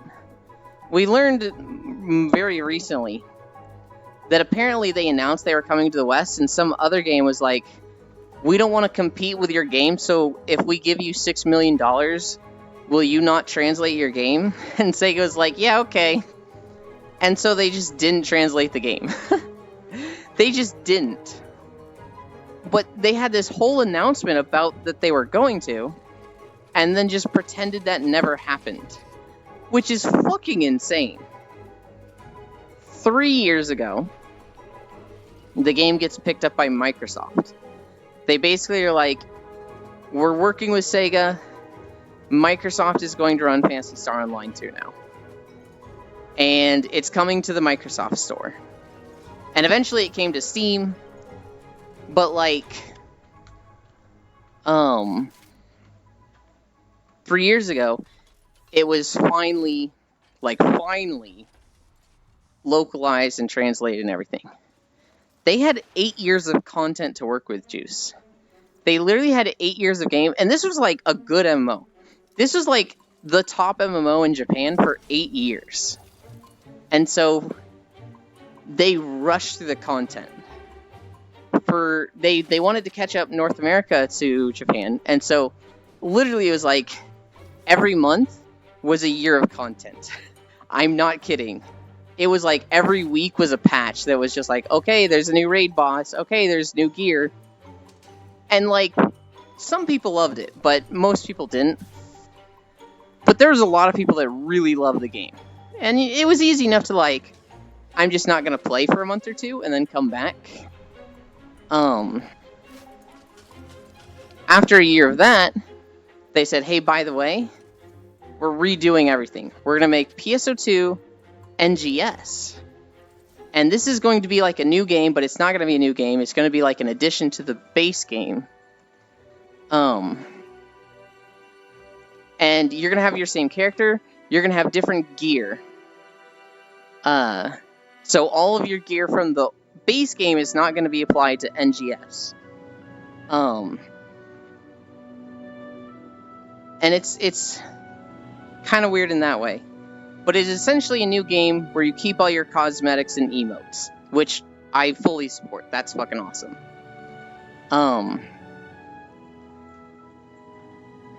When it launched, a lot of people played it. A lot of streamers played it. A lot of people tried it. And it had really bad server instability for like 3 months. And so everybody that tried it is like, this game's dog shit. We're not going to play it.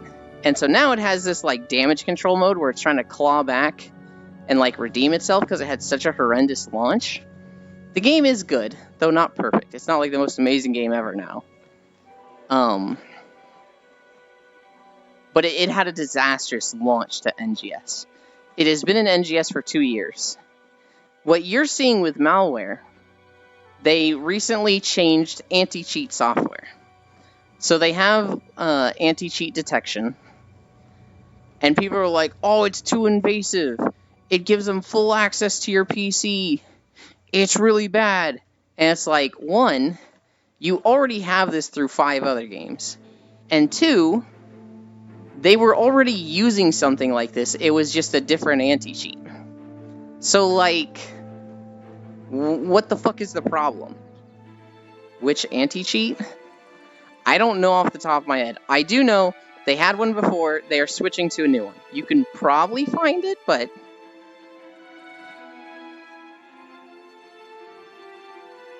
I only have one anti-cheat. Anti-cheat is just bad in general. I don't particularly have a problem with anti-cheat. A lot of people are like, oh, it doesn't work and it's easy to get around. Maybe so. But I feel like it deters people. And it does catch some people.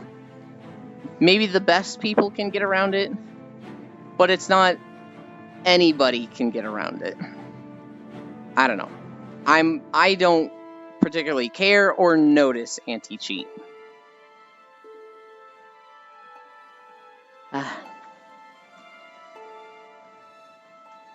Not good, but better than nothing? Yeah. It catches, like, people who buy cheats, so, like, really bottom of the barrel. Yeah, that's who I want it to catch. I want it to catch those people. You start noticing it when you got a shit dog PC. Well, I kinda don't. I'd like it for people who have a shit dog PC to be able to play the game without issue, but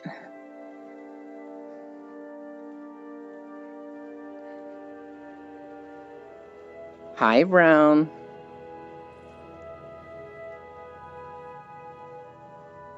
Games used to have cheats in them. Now they microtransactions. Yeah. I'm in the Banjo-Tooie world right now, Brown. And, they fucking had a whole, like, passcode entry thing. People who buy cheats are the sweaty cheaters. Yeah. I don't know. I don't have that much of a problem with anti-cheat. When it becomes like, oh, I like modding games, and I like, you know, adding some quality of life to the mods, not even things that, change the game in any way, but, like, things that give me information, when it starts getting in the way of that, it's annoying. There's also a lot of accessibility mods that anti-cheat clashes with, that's a whole issue that sucks. I don't know. Anti-cheat is... I would rather a game not have it, I think. So long as there's good ways for the developers to deal with hackers and cheaters. But at the same time, I personally don't notice it. Yeah, it's supposed to be anti-cheat, not anti-mod. Yeah. But often, what is the difference between a mod and a cheat? Right?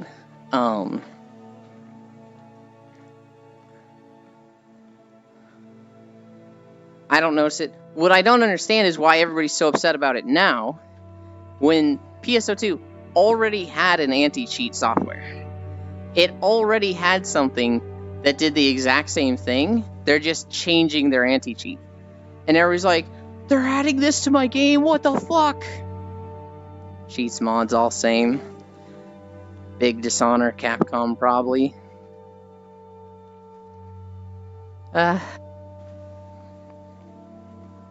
I don't know. It feels like them switching to this new one should be a non-issue. If they were going from none to an anti-cheat, I feel like there should be bigger noise about it. I remember when Siege got an anti-cheat.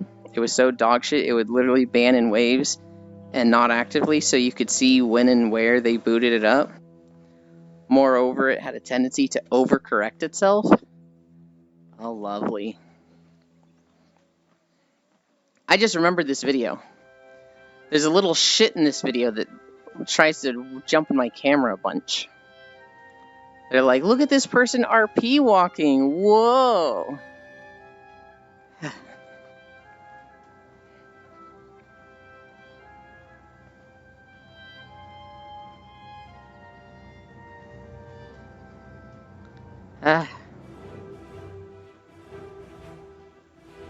Guys,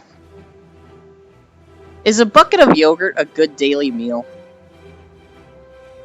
Because that's what I'm gonna do.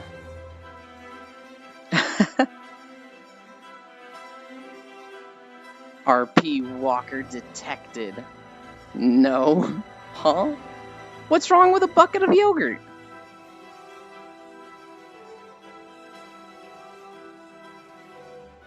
$15-gallon bucket? What the actual fuck, Elon? It's not 15 gallons. It's not even a gallon. It's like a small bucket. You get them at the grocery store.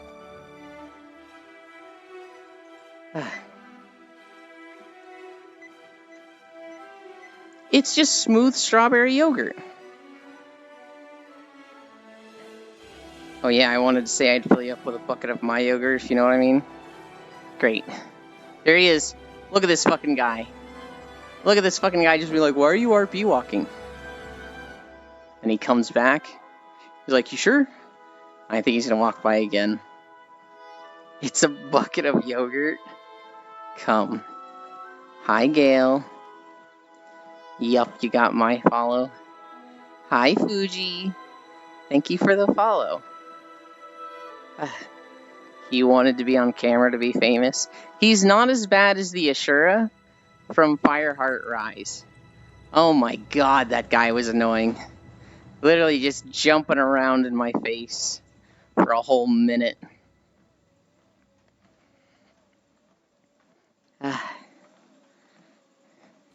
We are at 4.2 miles. We've got 0.8 to go. But I think we're going to need another video. So, this could be a 7 or 8 mile stay. You probably saw the stuff for Risk of Rain 2 DLC. I saw the trailer. I saw that it's Seekers of the Storm. And I saw the 1.5-minute video. If they've released any information about it, I haven't seen anything. So I don't know if there's like new characters. I know there's new zones. I saw the pictures on the Steam page for the new zones.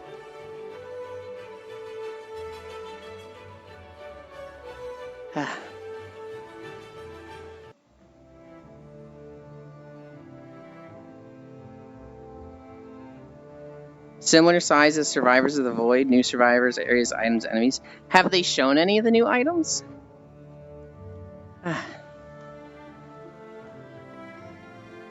Or have they just been like, these are the features it's going to have? Nope, we only seen the areas. Okay. I'm excited for it. I think it'll be fun. I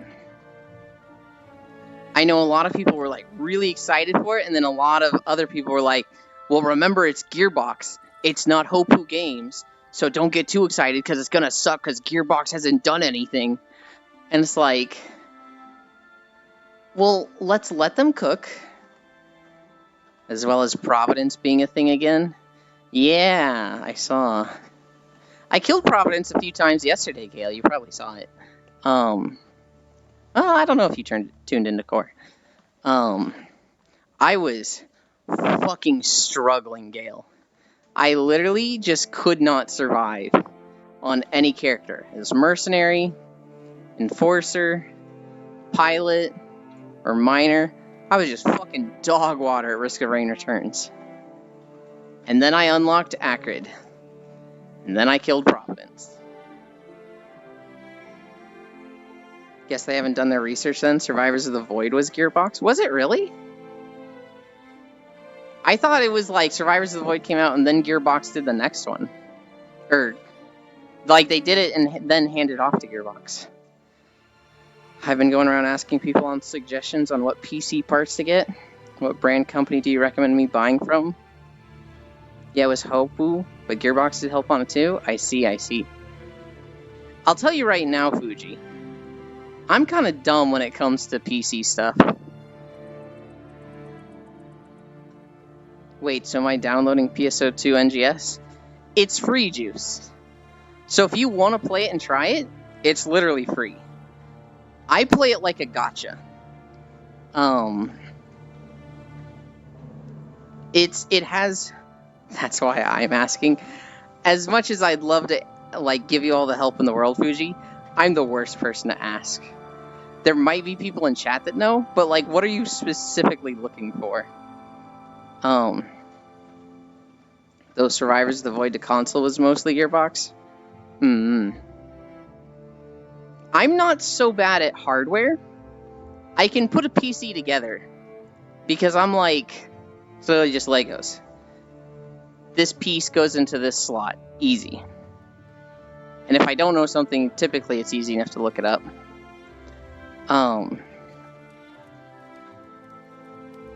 By AMD, so the DLC is in good hands.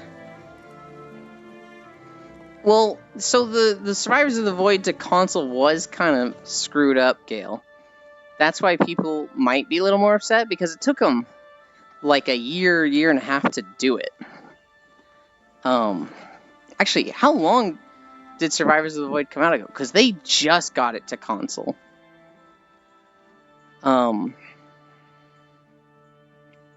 With PSO Juice, it's literally free. If you've got the space on a drive for it, it's not the most optimized game, but it's not going to run like shit. There's 3 things that PSO does really, really, really well. The first is combat. They just have good combat. It's fast, it's fun, it's good. They also have the best character creator of any MMO you'll ever find. You can just do anything in the game. And then they have really good housing. It puts things like Final Fantasy housing to fucking shame. Well, yeah, if I recall. it was something that they had to do it ground up again to make it work on console. Oh, God. Yeah, that'd be quite an endeavor then. But there was some sort of issue on getting it on console? I mean, so the bigger issue is how does it run on console now, right? If it took a while, that sucks. But if there were issues that, like, maybe Hopoo Games didn't set it up to be, like, ported that easily, it feels wrong to blame Gearbox for that. If you go Intel, the numbers 3579 do not matter as much as other numbers. 9000K, 10,000K. I know I have an Intel 5.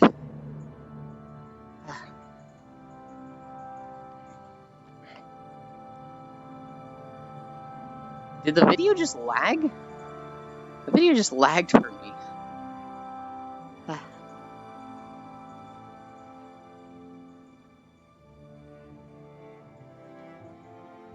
I need a drink.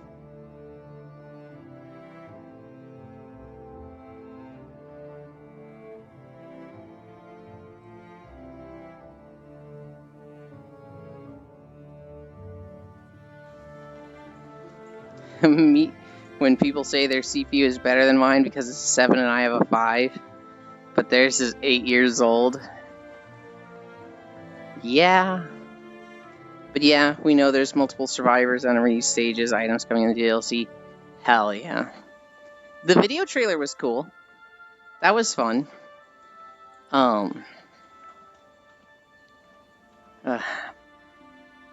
Hi, Jewel. Banana.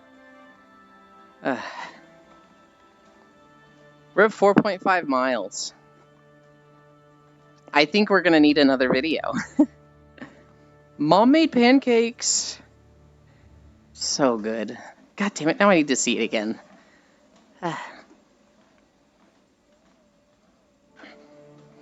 You should have that as, like, a follow alert. Or a channel points redeem, Jewel. And when you hear it, you just stance up like that.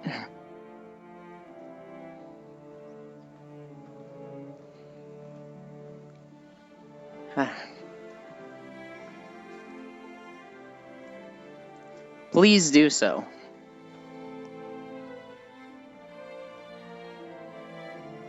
I wonder when it releases. Later this month or next month?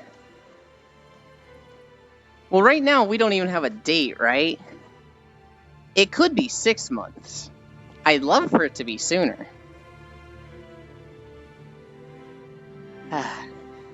Well, I don't know how soon I want it, because I feel like there's suddenly a lot of games for me to play. Risk of Rain Returns and WoW are both very fresh. And I'm also just in a Civ mood, so right now there's like 3 things I absolutely want to do a lot.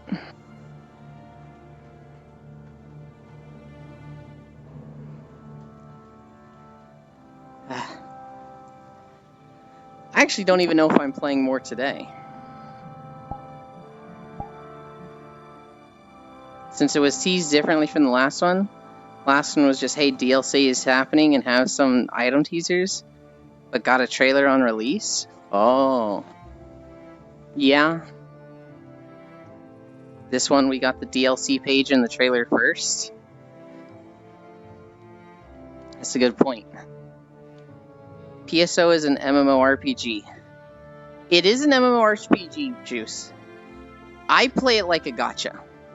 So there's absolutely, like, group stuff you can do, dungeons, raids. There's absolutely stuff like that. You can also just do what I do. Log on every morning for 20 to 30 minutes. Hi, Frosty. Do your dailies. And then buy cute outfits when they have scratch tickets. It's very similar to Banners, where all of the banners use a currency called AC, which you buy with real money. And you cannot get that in-game without paying money. However, anything you get from a scratch ticket, people can just put on the auction house. So what people will do is, they'll pay money to get AC, they'll buy a 10 pull, they'll use maybe one of those things and put everything else on the market, And then you, as a free player, who's been doing your dailies and have 20 million Meseta, can just buy the stuff you want.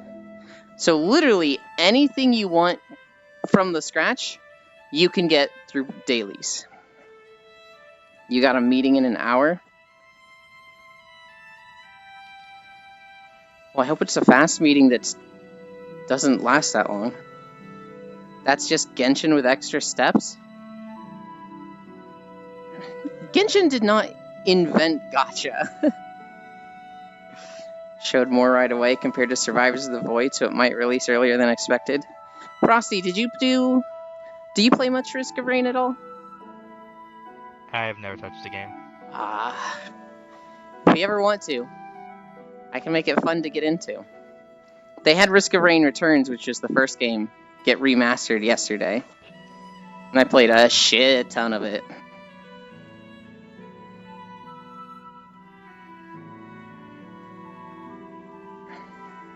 That's just those web browser dress-up games. Well, here's the thing, Pixel. All of the stuff from scratch is cosmetic. Like, you just don't... If you don't care about what your character looks like at all, you just don't need to do that. You could just not do that. You can build up your character to be strong. You can use money. Or you can just grind the game in a way and get just as strong.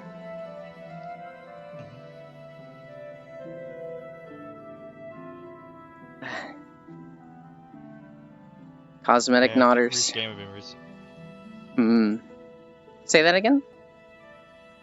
A game I've been recently playing since I finally got a original Xbox was Castlevania Curse of Darkness. Oh, I have some friends that you mentioned Castlevania to them, they go nuts. I have one friend who, about once a month, she streams Castlevania. I'm not sure if it's Curse of Darkness or if there's one that has like Crystal in the name or something. But she just speed runs it and tries to beat it in 4 hours. Yeah, Curse of Darkness is like one of the few good 3D ones.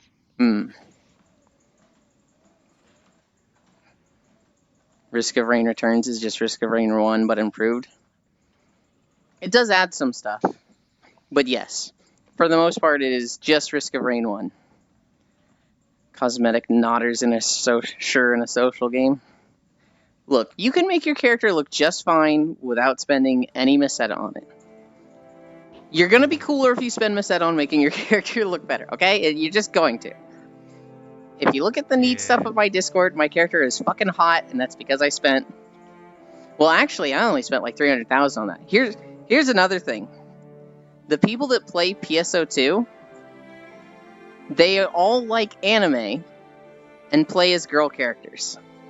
So, a scratch ticket will come out, and there will be an outfit for the girls. And this will be like 2 to 5 million. And an outfit will come out for the guys, and it's like 200,000. 200,000 is 2 days of dailies. That's nothing. Whereas for the girls, it's like, oh man, this is a lot of money.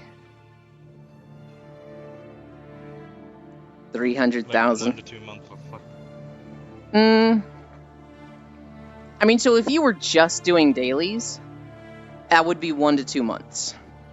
But if you, like, exclusively played the game and, like, farmed combat zones to earn money, you could make a lot more than what you'd get just doing dailies. Yeah, I get that's why Core loves PSO2. Used to watch her fashion stuff. It does have really good combat, though. Like, the fashion stuff is great, but it just has good combat. The game is fun to grind.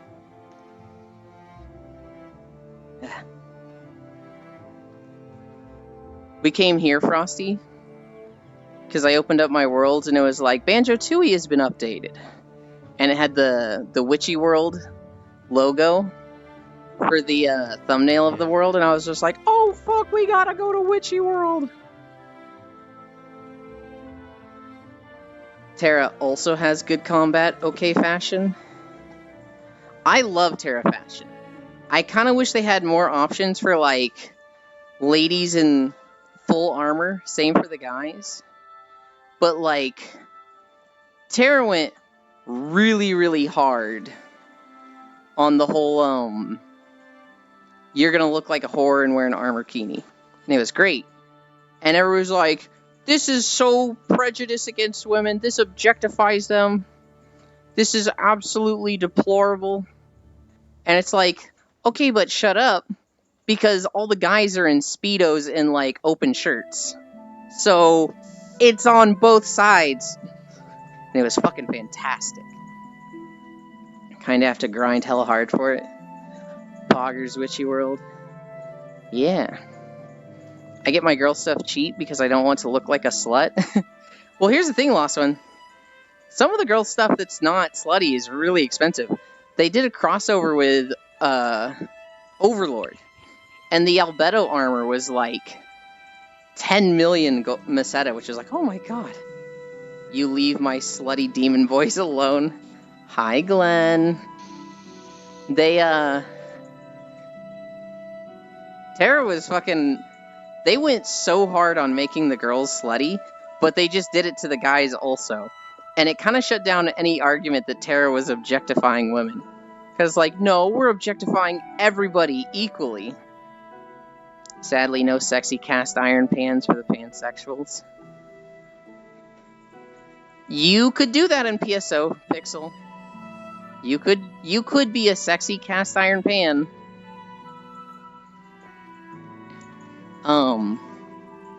Here's the thing, Lost One. No, not Lost One. Pixel. In Terra, I played a Mystic, and I got one of the store items. I had the Buccaneers outfit. So I looked fucking hot as shit. And I paid a little bit of money for it. Side note, this is the end of the video. We're at 4.9 miles. We need another video. If it's a long one, I'm ending at a fade. Start running, you'll make it to 8 God. miles.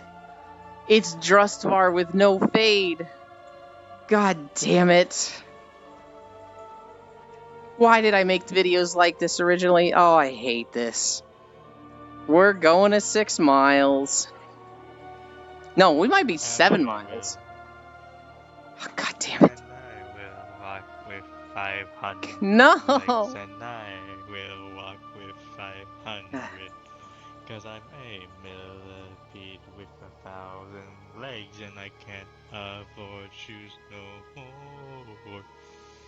Hello, I was about to DM you about I'm getting my ass rocked by 2D Risk of Rain, then I thought, oh wait, he's probably streaming. Yeah, Glenn, this is really funny, Glenn. I was getting my shit kicked in yesterday. I was playing as Mercenary, and I was getting fucking destroyed. Then I played as Enforcer, and I did better, but I was getting fucking destroyed. Then I tried Pilot, and I had a really good run. Hi, Takeru! I played Pilot, and I had 3 really good rounds, and then on round 4, I got destroyed. I tried Driller, that was miserable, I never want to play Melee again. And then I unlocked Acrid. And I killed Providence and won. So I'm just an Acrid player, Glenn. I got my character, I'm like, we're fucking good to go.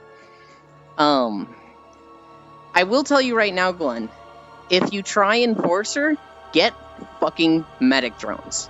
Just get medic drones, tank up, and just shotgun everything. Also wonder what survivors we getting in Risk of Rain 2 DLC. Fully new ones or returning ones. I imagine they're going to do a little bit of both. I think they're going to do a new one and a returning one. Dude, I can't get past the first level. Are you playing on Drizzle? Don't go straight to Monsoon. Monsoon is fucking insane. Even Drizzle can get hard. Yes, but they made the lollies have slut armor too, Elin. They weren't lollies, they were short stacks. They were all of age. They all had hips wider than their shoulders. That's the rule for a lolly or short stack. What is the hip to shoulders ratio? I'm not on Monsoon, dude. Are you on Rainfall? If it's a returning one, are we getting Chef or Enforcer back? I think they did a poll and people really wanted Chef. I just have never played 2D Risk of Rain, so this is weird to me. Dude, I had the same problem, Glenn. I was literally just fucking struggling for 5 hours yesterday. I think I'm on the middle level. That's Rainfall. I play on Drizzle. I play on Drizzle until I feel like it's too easy.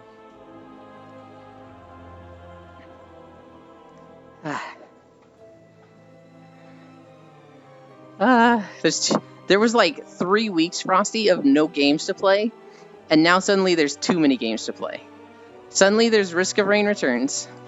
There's a World of Warcraft patch. My friend got me super into Civ 6 again. And I'm just like, oh my god, there's too much. Wait, there's Sims after Sims 4? I thought there was only... Civ. I didn't know. Civilization, Sid Meier's. Sorry.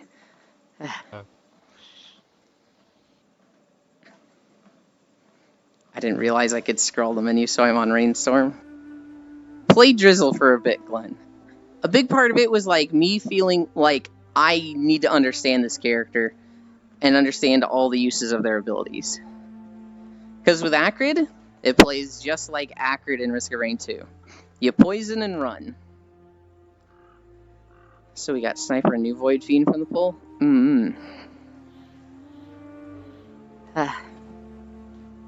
Did you ever play Banjo-Tooie? I haven't played anything from the 64 era. This was my I childhood. was born... let's put it like this. When I had the cognitive ability to play a game, it was the GameCube era. Oh. I got a Nintendo 64 for Christmas when I was 6 years old. And that came with the game Gex 64. And then the second game I got was Extreme G Racing. But the first game I got that I was just like, this is all I want to do. I just want to play this all day, every day. And when I beat it, I just want to reset it and play it again. Was Banjo-Tooie. And I didn't like specifically beat it and reset it. I didn't even think of that. I just spent more time in it at max level.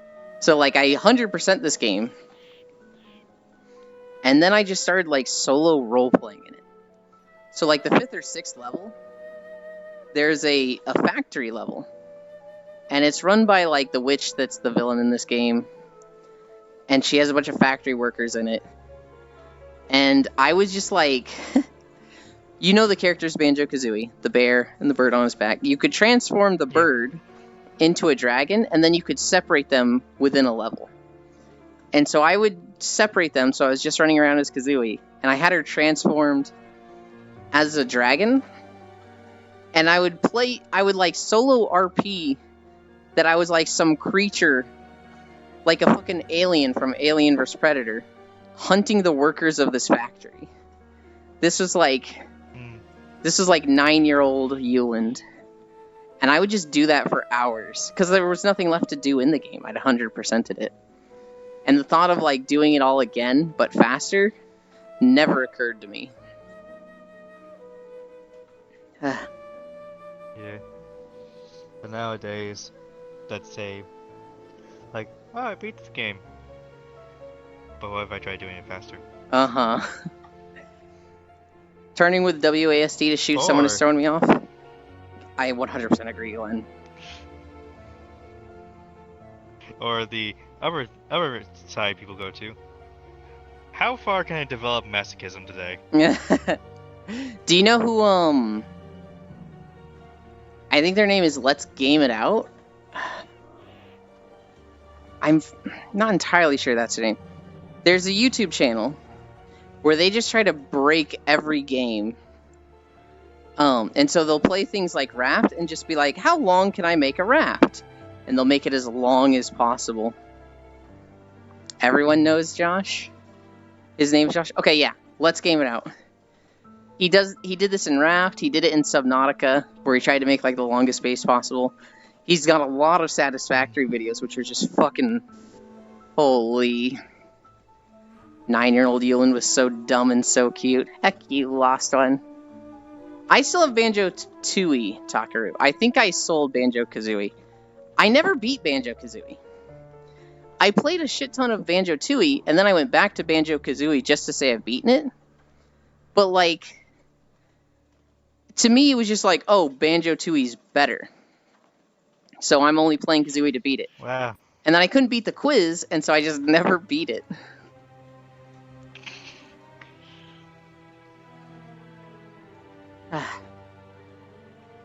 Yeah, like one of the occasions where it's like masochism testing was one of the games I played a dog ton out of is Dragon Quest IX. Okay. And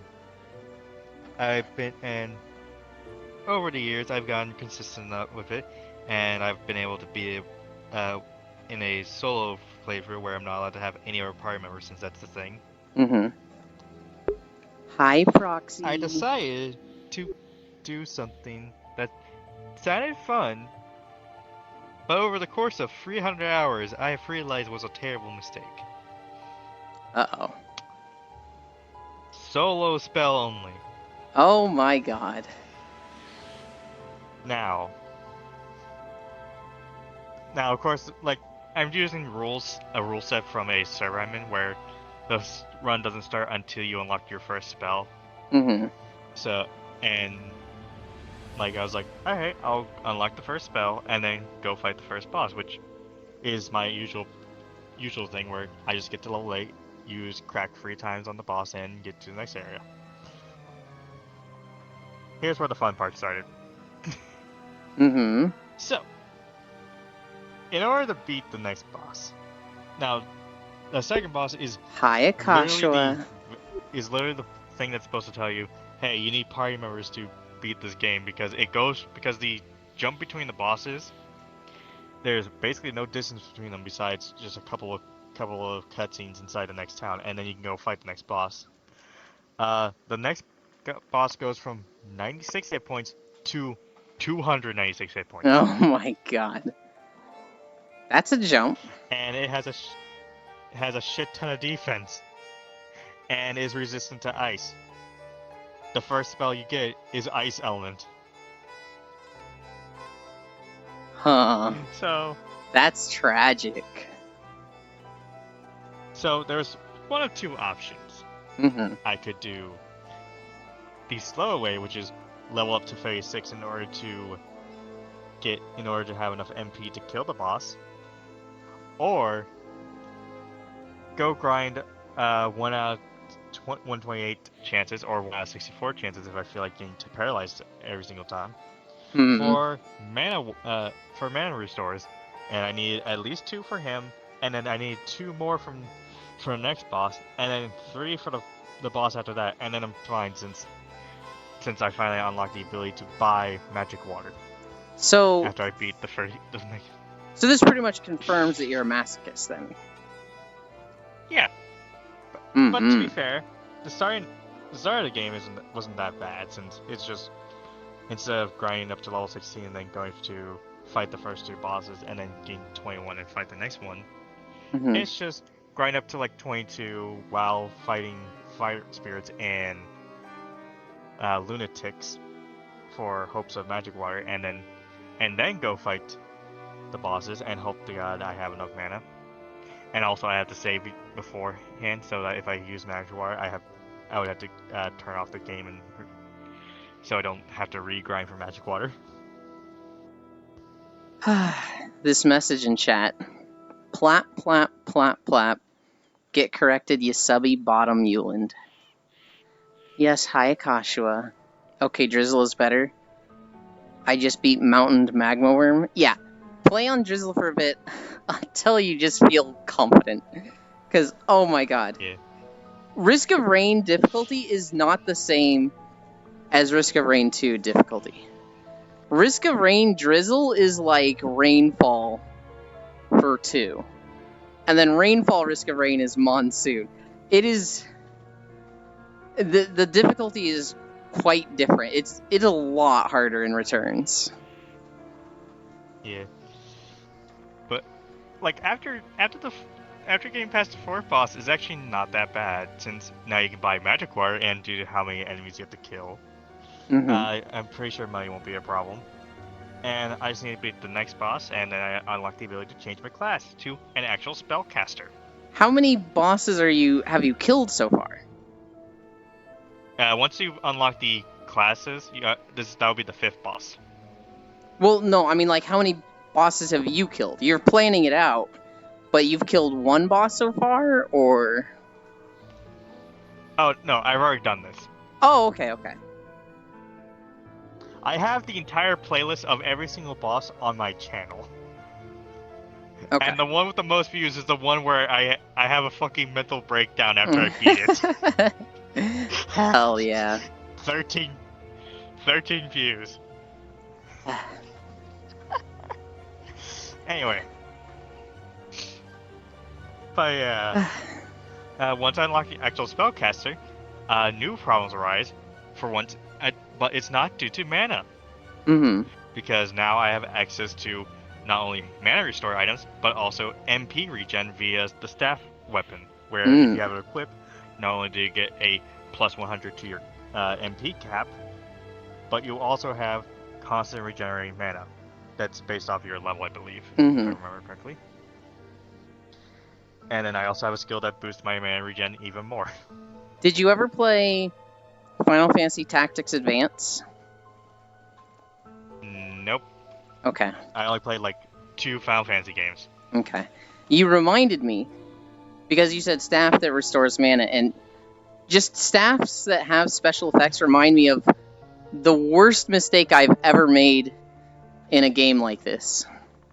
I had a Dragoon, and I had a White Mage, and my Dragoon was really low health, and my White Mage was out of mana. And I was like, shit, I need to heal this Dragoon. And so I'm like, wait, I have a staff that doesn't do damage, it does healing damage. If I hit my teammates with it, it literally heals them. Let's fucking go! Twirl the staff, club my Dragoon in the back of the head with it.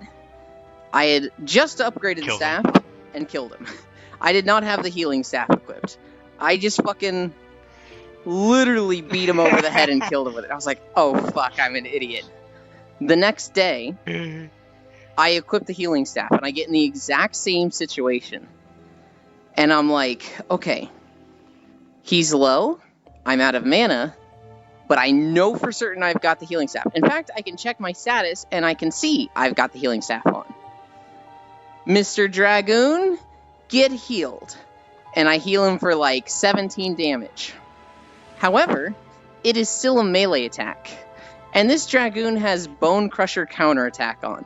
So he just turns around and literally bisects this White Mage, cutting them in half for like 96. And I was just like, oh no! And from that point on, I said, I'm never healing people by hitting them with a staff again. This never works out for me. I hate this. But yes. But like from boss number 6 to boss number 12, it's not really much to mention since that's the point. Like after I beat boss 6 and 7. Now 7 usually is one I mention since during a normal solo run, you have to have a very specific stat line to not cause its AI to change. Oh. Because Tyrantula, if you have too high of defense, it removes its normal attack from its AI pool. Instead, it'll only spam Eerie Glare, which reduces your chance to resist secondary effects. Wicked Web, which stuns you for a turn. And then Venom Missile, which deals set damage and also poisons you. Oh, lovely. I should mention, it attacks twice per turn, so it literally just goes for, once it gets you fully debuffed, it just goes for Wicked Web and Venom Missile until you die. Oh god.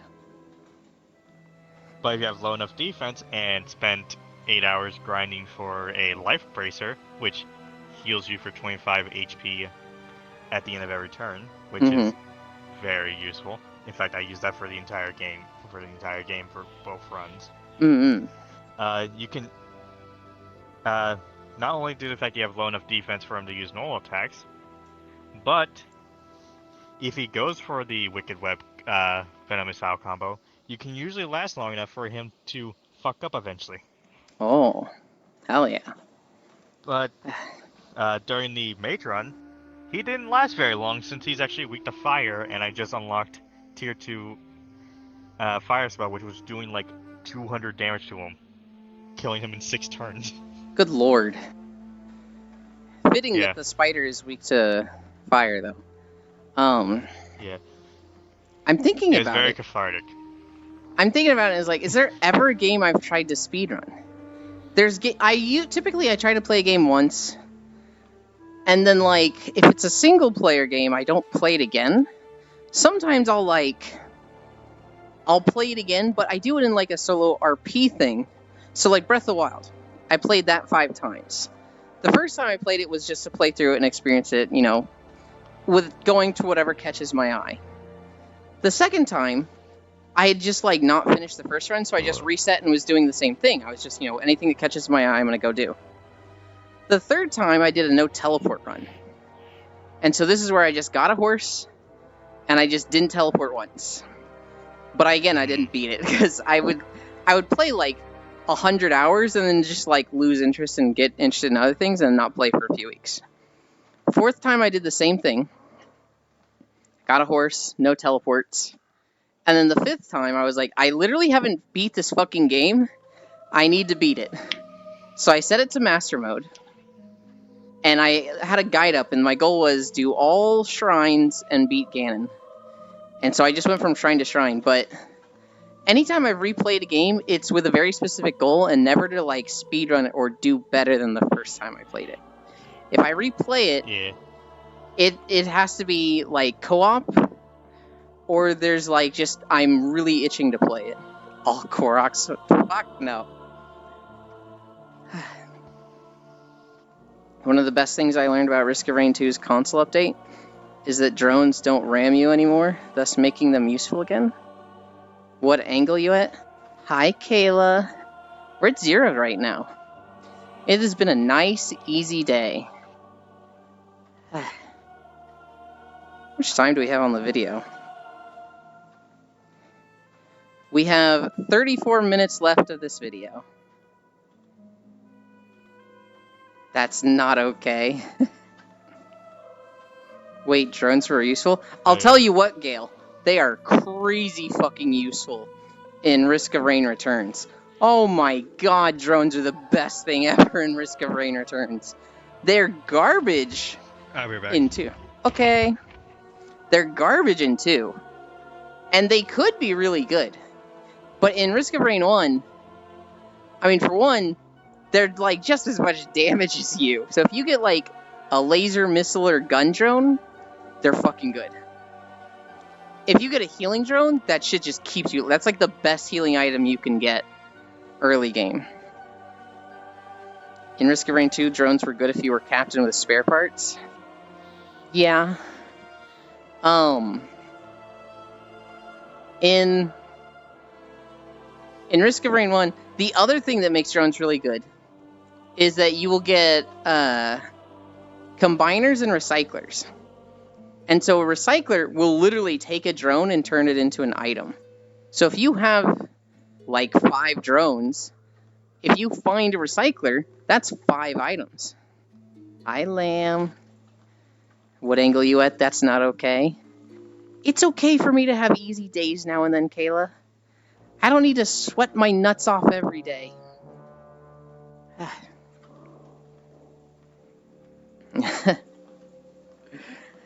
Yes, you do. No! We're losing weight whether we push it to the absolute limit or if we just be consistent. No pain, no gain. It's still gain! Technically, it's loss. I've still burned 700 calories today. We break you down to build you back up better. I don't think you want to build me back up at all. I think you just want to break me, Kayla. Harumph.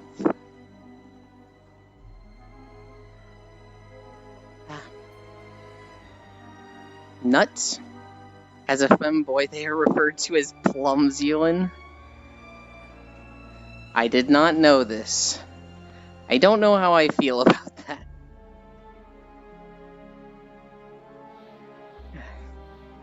But you won't get stronger? I don't want to get stronger.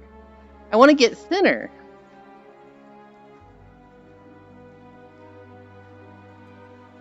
If I'm stronger, then it's harder for the 6'3" Amazon ladies to wall press me. It needs to be easy for them, Juice. And then they're just like, huh? You're that weak? Really? Okay, let's hear. I really don't like that message, Lost One. For some reason, like, when people do that to me, I'm just like, oh. So we hit Yuland in the nuts with an armed rat trap. Fuck no! Oh my god, Kayla, no!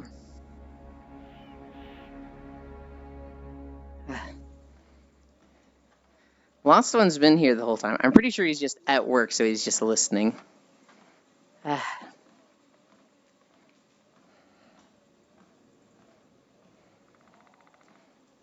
Why did I? It's a wire kind too. Alright, armed rat traps are banned. They're illegal now. Not like on a my channel thing, but like on a Twitch and in the country thing.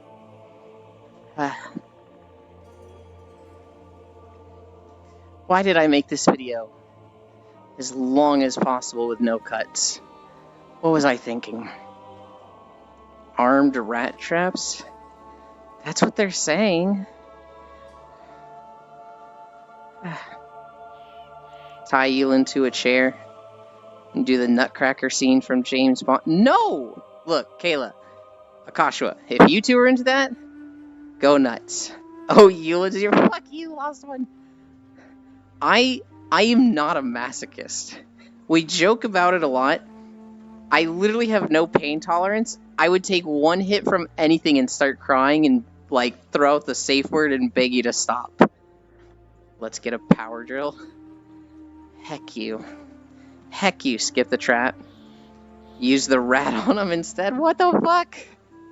What happened to my chat?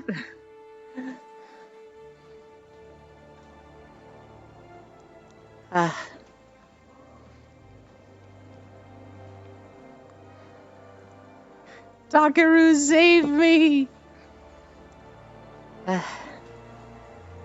You happened? This is bullshit. I spent all yesterday getting bullied by the Swedes and the Chinese. All these are great ideas. What do you mean? No one, please, not you. Quick, let's run away, Yuland. Can we power walk? I feel like 2.5 miles is a pretty good speed. So like the rat in the heated cage on chess, but on the nuts. What the fuck? Takaru gets a pat. Ooh, a power drill. And drill you into... Okay, that's too much. That's too graphic. I can put them in timeout if you want. If they go into more Lost One, you can. Akashua, Kayla, less graphic stuff, please. You probably deserved it for the Swedes to attack you. Hi, Global. What did you say, Ewan? Why is Kayla trying to penetrate you? I don't know! 2.5 is not a power walk. 2.5 is a power walk. What do you mean? Glenn's just like, what the fuck? Sure, storming Ewan.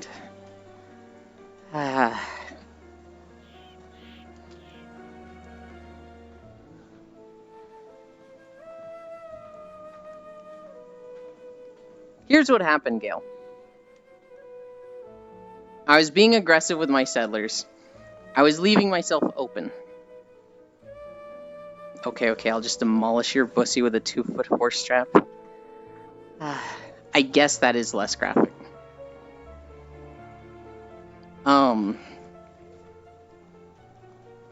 I'm afraid to know what surströmming means. What happened, Gale, was I claimed a city next to China, and then they double settlered it on either side so that it was suddenly losing 20 loyalty a turn, and I lost it in 4 turns. Meanwhile, Sweden just attacked my capital. It's fermented rotting fish that you eat. Bleh. That's not a Swedish thing, though, is it? Right? I thought that was a Greenland thing. Greenland, Iceland. Think Core would be upset with the deviancy you engage in? I think Core might be more deviant than me.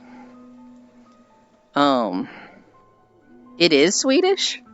I thought that was Iceland for some reason. Yeah, let's skip that. I think the smell of it would make me throw up. Sweden takes my capital. Disconnected. Server connection timed out. Reconnecting. Connected. Yulin didn't know China had extra settlers. I got to, by turn like 60 or 70, I had 4 cities. And I lost 2 of them. And Sweden just took one of them. She declared war on me. And out of pettiness, I will not declare peace with her. She keeps being like, hey, declare peace with me. I'm like, no. Every World Congress where you're like, let's have a Nobel Peace Prize for who's the most peaceful, fuck you, you're not winning it, because you're at war. You thinking of Carl? Fermented shark? That one was Iceland? Oh. Core is definitely pretty deviant due to mine and her DMs. Yeah, there's some pretty degenerate stuff in my DMs with her also. Core does have a pet tentacle monster.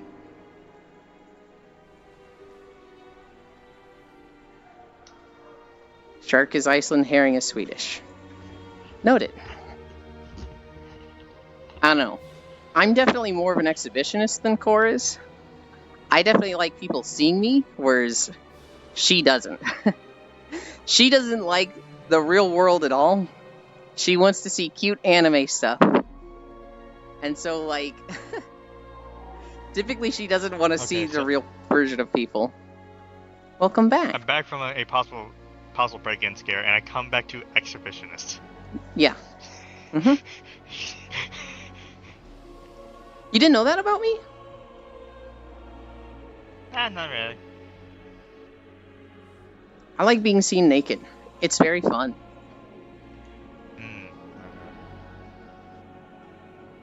But yeah. After the 12th boss, you get decked by your teacher for reasons. Bye, Glenn. And then once you wake up in Hillbilly Zone and go fall into a place called the Bow Hole. You fight the 13th boss, which is Hell Incarnate. Oh God. Hold on. Before you tell me about Hell Incarnate, I need to say this to Glenn real quick. Glenn, are you actually leaving? Because we're not going to do anything lewd on stream or anything. I just, behind closed doors, like being seen naked. Okay, now tell me about Hell Incarnate. Okay, so, in Dragon Quest IX, when it comes to enemies, they can't crit unless their attack is a critical hit. By this, I mean the AI can decide when to crit. Wait, it can decide when to crit? What does that mean? As in, like, critical hit is effectively a skill for it. Oh. And the 13th boss, Gorgongo, is the very first one with that in his first boss with it in its moveset. And normally this usually wasn't a problem since all the enemies prior with that certain skill, certain effect, have low attack to compensate for it. For example, the handsome crabs only having like 60 attack when you have over 200 around 180 hit points. This fucker has flat 200 attack. So when you're a squishy mage, he can one-shot you if you're not at full health. So you need a way to kill him while also being able to be at full health each turn. Yeah, and but fortunately, it's more like that one I was able to get through via luck since he doesn't go for it often. Mm-hmm. The reason I say that one is foreshadowing. Yeah, I'm kind of like, that means he's gonna do it real quickly. High So, Techno after a Rave. few attempts, I should mention he also has the ability to paralyze you, which during a solo run is basically Jesus take the wheel because there's nothing you can do about it until you either A, die, or B, somehow survive 6 to 10 turns. Once you beat him, though, you don't have to really worry much about the 14th and the 15th, the 14th boss Greynull and the 15th boss, Mm-hmm. who I affectionately call Bones Malone and the Spooky Gang, since it's literally just 3 skeletons. Mm-hmm. You end up in Evil Prison, which is prison but run by evil people. Lovely. I mean, that's just real prison, but... Yeah. And just like real prison, the boss of the place is a capitalist pig. Oh, lovely. And on my channel, I have my first attempt videoed, and it's 18 seconds long, where I am going to set up tension so I can boost the power of my ice spell, my skills for one hit. Mm-hmm. And he proceeds to one-shot me Oh, Jesus. with critical hit. Oh, God. 1 second. So, How's the walk going? Are you being bullied again? I am not being bullied with money. I'm at 0 degrees incline. However, I am getting bullied to the point that I was like, you guys need to stop, chill out, in chat. Okay. So he one-shot you after you set up all this tension.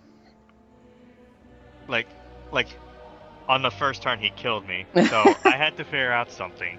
Mm-hmm. One thing was to get my health high enough so I can survive a critical hit if necessary. Mm-hmm. Secondly, figure out a way to heal without basically taking the same amount of damage I healed for, because the issue with the mage is they have no defense, and most importantly, now, bit of a tangent off to the side. In a normal solo run, critical hits are a godsend from a boss, since in a normal solo run you can master the shield and unlock the secret shield scroll, which automatically blocks critical hits if you're not prone. Which turned a lot of bosses really easy since they like to spam critical hits. However, since I'm not allowed to do the quest to unlock the skill, since it requires defeating enemies with a skill that isn't considered a spell, I have nothing to defend myself against critical hits. So what I had to do was get enough hit points to survive it, and then use a ability from this shield class. Whenever I take a single hit, I have to use Defending Champion, which gives me 90% damage reduction for the turn I use it. And with the Life Bracer, I'm able to heal 25 hit points, and since the boss can't do 200 damage in one hit unless it's the critical, I was able to heal up to full in between his attacks and allow me to boost up my tension. And once I get my tensions to 100, use the strongest ice spell, which does 1800 to him. Which means I just need to only get like 5, do 2 more turns of tension and then another crackle, and he was down. 1 second. Unfortunately for me, held it. It hasn't been like real bullying Techno Rave. It's been a lot of like Twitch chat teasing. So on one hand, it's like they're bullying me, but like I can handle it. They're fine. I had to tell them to be like, all right, let's cut it in a little. Let's chill out. But I'm not like, I don't feel sad or like, man, why don't they like me? Euland, what if we cover the treadmills, belt, and Lego studs and force you to walk on? Well, I walk with shoes on, so that probably wouldn't be that bad, Kayla. Remnant 2 DLC soon? We getting an archetype that is status dot focused? That'd probably be something I like in Remnant. I like summoner builds and I like dot builds. Stepping on Legos doesn't hurt. We make you barefoot. I don't think stepping on a lot of Legos hurts. I think stepping on a singular Lego hurts. Yeah. It's kind of like the bed of nails sort of deal. Mm-hmm. God, I hate on like a large.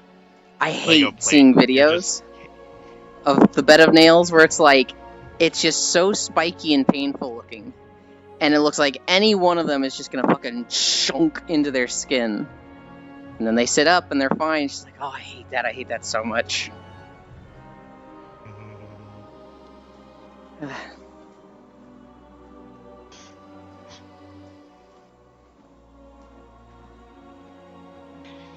Would you like to hear about Boss 16? How is Boss 16 going to be worse than that one? There's no way. How many bosses even are there? So, let's see here. Boss number 16, 17, 18, and 20 to 22, I mean 19 to 21 is technically a rematch against Boss 15, 16, and 17. Not if the Legos are uneven levels. 24 bosses. 24 bosses? Excluding the grotto bosses. Okay. So, if you include the grotto bosses and the normal bosses, there's about 48 bosses, but I only did the story bosses. Okay. I was about to ask, did you include the grotto bosses? I would, but considering the fact that the grotto bosses are impossible for a solo run at grotto boss number 8. Grotto boss number 9 is fine. Grotto boss 8 is actually is impossible. Gotcha. Anyway, ironically, grotto boss number 8 is a reskin of 16, which I'm going to talk about now. So for the very first encounter, it's him and 2 bad karmers. And the boss isn't actually the issue. It's his ads. Okay. Since the boss main attacks are all spells, and since you unlock the ability to cast magic mirror, which reflects spells back into the caster, it reflects all his spells if he actually used them. Mm-hmm. Instead, it completely borks his AI and makes him only physical attack. What the fuck? Or use bounce, which is the spell version of magic mirror. Right. Wait, the spell version of magic mirror? Oh, so it's like you're bouncing the spell. Okay, I'm imagining like the Pokemon attack bounce, where you bounce on the enemy. I'm like, what? So bounce reflects spells, and magic mirror reflects spells. Mm-hmm. Magic mirror is better since you can use it on all classes, since it's a skill. It's a skill and not a spell. Mm-hmm. Spells are class locked.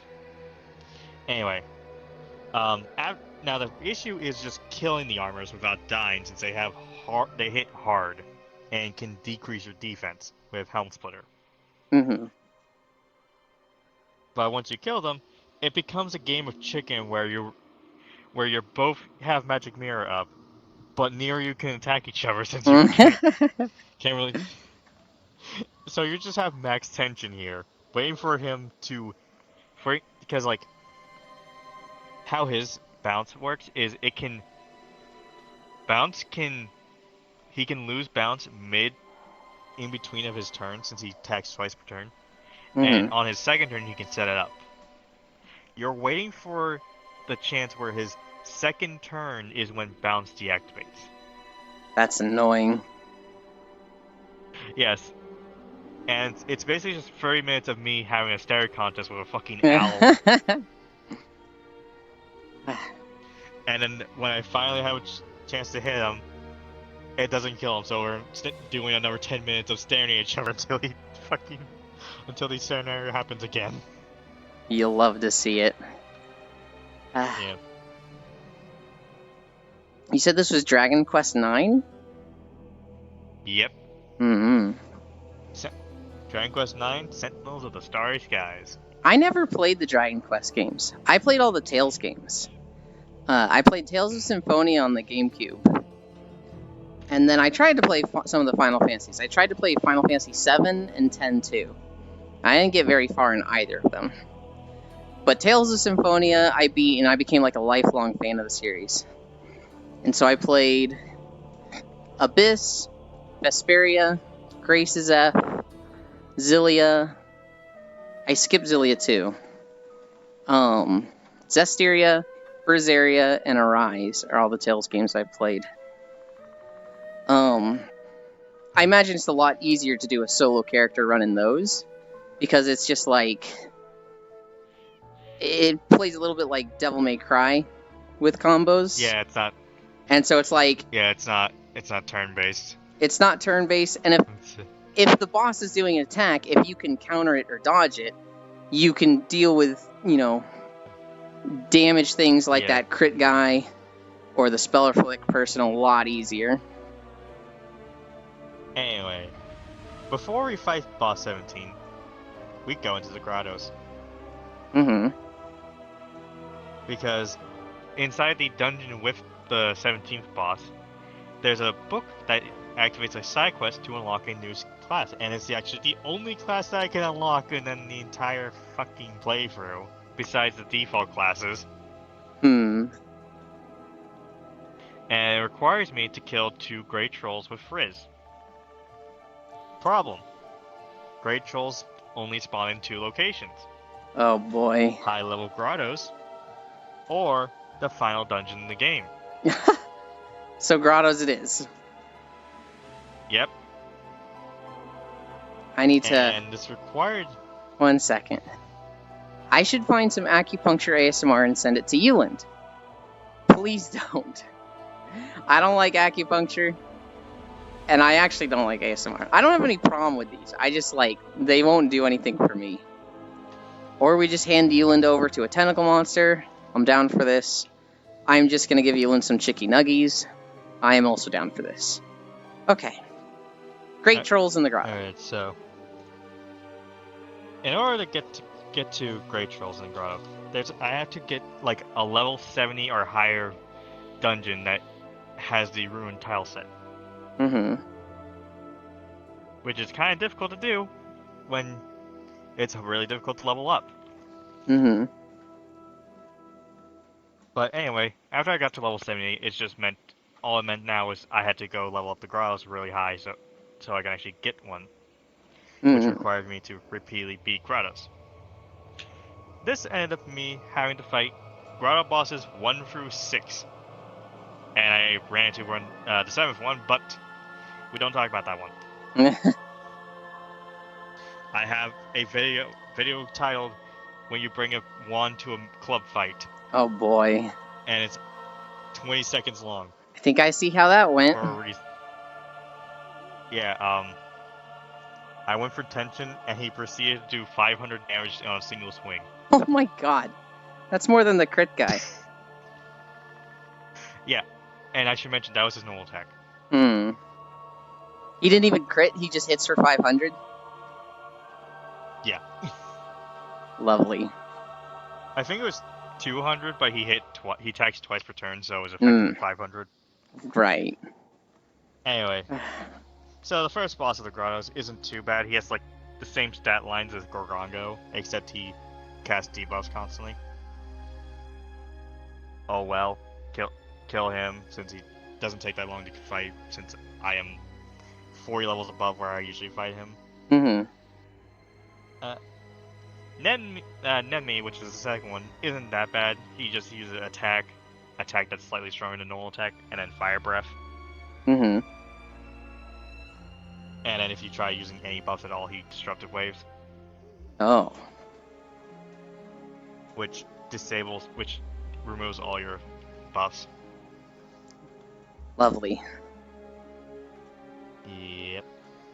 Shogun I actually was not able to beat due to his gimmick of summoning a ally, which can cast Omni Heal, which heals for 999 hit points.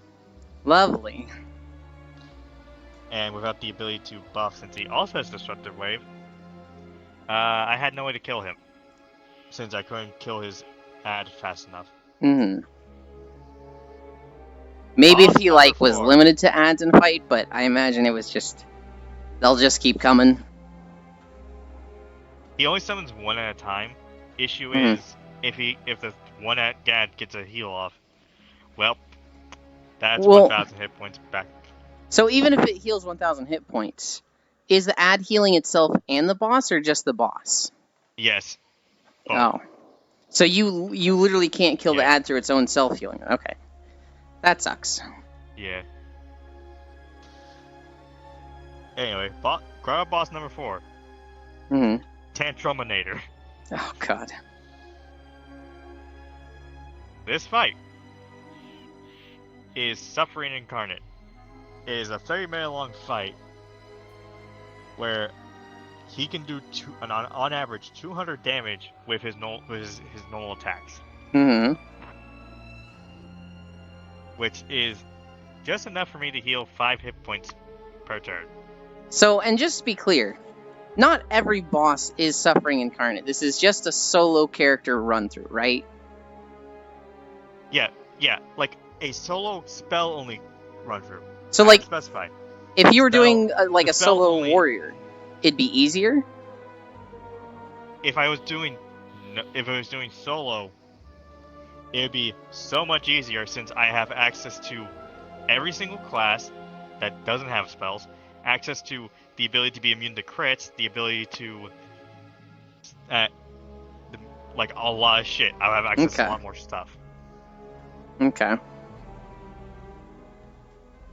It's only Suffering Incarnate because I made it solo and spell only. Mm-hmm. Those two combined causes the game to become agonizing. Yeah. Anyway, it's just a 30-minute long fight where I'm spending like after I use tension, then sit there for 40 turns until I can use tension again. After, and then once I use tension 4 to 8 times, depending on how long it takes to get the 4th stage of tension, since the first 3 are guaranteed, the 4th one has a chance to fail, so you don't get that state. You just have to go for it again. Mm-hmm. And then go for Kafrizzle once my health is full, which is going to be easier since while in max tension state, you take half damage. Hmm. And once I use Kafrizzle, it does the cap of 3,999 damage against his 4,000 hit points. So then I have to wait another 40 turns since he outspeeds me We have like before I can. 3 minutes left of the video, and then I'm gonna be done walking. So, not to be like you're long-winded and I'm done hearing this, but like, go fast for the rest of it. I'm sorry. I don't want that to come off as rude. Okay. It's good. Once I get the Grout with the Great Orcs. Spend multiple hours trying to kill just 2 Great Orcs. Once I do that, I get the stage, which has access to Dark spells, which is nice since the 17th boss is weak to Dark. Basically, the wrong thing with the 17th boss is he has Hatchet Man, which is effectively critical hit, and then but also he's able to trip you. So if he trips you, you can't dodge shit. And once you manage to get through him, suddenly the stage is completely worthless until the final boss. God. And then we get to the 18th boss, which is actually 2 phases, which grand total of 5,000 hit points, and also neither of them you can buff during. Lovely. But it's a nice thing since the nice thing about leveling up the sage to the max is you get access to Disruptor of yourself, so you can remove his spell defense buff. Oh. Whenever he goes for it. But also during the second phase, he also gains critical hit. So lovely. Yeah. Anyway, beat him, get your ass punted by the guy in the basement. eat one of the 7 Dragon Balls, and you gain access to the final dungeon. I had to fight boss 15, 16, and 17 again, which is the pig, owl, and fucking tiger. Hmm. Except they're a bit easier since the owl doesn't have his ads, and they all have reduced health overall. Then you go fight the guy who just punted you. Once again, he has critical hit in his moveset, and he can also just deal a lot of damage. But that's about it from him. Then once you beat him, you get access to the middle of the dungeon, which has the big black dragon motherfucker named Barbarous. He doesn't have Destructive Wave, but he just steals your soul because he also has critical hit. Good lord. Doesn't matter. Yeah, it seems kind of annoying. Yeah, but also he has Wave of Despair, which reduces your defense and your agility. Fortunately, due to critical hit just ignoring your defense in the first place, Wave of Despair has no effect on your suffering. Anyway, kill him, and then we get to the final boss, which turns the game from standing there for 30 minutes to literally having to blitzkrieg as fast as possible to kill him before he goes into his second state. Oh. Since the final boss is the first boss in the game that, just like the legacy bosses, which are the other half of the Graw bosses, have a certain set, he sort of has his setup. His moves are set somewhat, so he'll only use certain moves after certain things. And my goal was to kill him before he used a move called Meditation and Magic Burst. Okay. Because once he does that unlocks the rest of his moveset, including Destructive Wave and also critical hit. Lovely. But except this time, he has high enough attack to damage me through my health regen.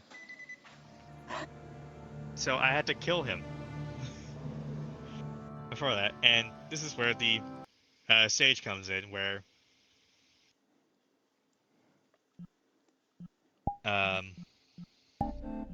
the sage, once he hits level 78, unlocks a spell called Magic Burst, which deals damage based off of your MP.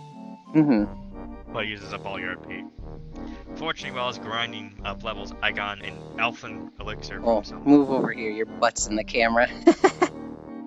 Oh, I'm terribly sorry. No, it's fine. I just switched to that camera. But yeah.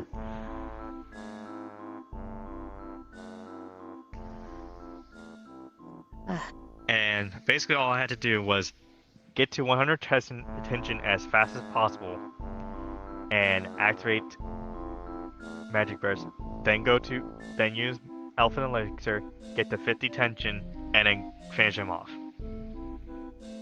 And that's the final guy? Yes. It took me 80 attempts. Oh, jeez. That was... Because it's... How long did this all take? About 200 to 300 hours. 200 to 300 hours. Oh my god. We gotta do 20 squats. We did 7.2 miles. 3. 4. Now do 10. We'll do 20. Poke you in with healthy cookie. How many did I do? I think I did 3. 4. 5. But yeah. 6. 7. 8. Do you have all 200 or 300 hours on your channel, or did you clip it, shorten it at all? Okay, so so this was a bit cringe, but due to the fact I had no way to record a DS, and I also didn't really understand recording software at the time, all of this was recorded on my phone while pointing my camera at my DS. That's called ingenuity. 14. And all of the bosses are recorded on there. 18. 19. Proxy Zero gifted a sub to 5 more. Fuck you, Proxy. Including some of the funny failed attempts. 21. 22. 23. 24. 25. But yeah, I can send like the playlist to you sometime if we ever if I find Discord. I'm tired. 7.2 miles. 25 squats? Not squatting on the camera, F-Sag. We can't do that on Twitch, Akashua. You get in trouble for that. You're doing squats now? I do squats after the walk because my butt's getting smaller. Fuji, I've lost 43 pounds, which is like, fuck yeah. But my butt got smaller, and I'm like, shit. I need that to stay big.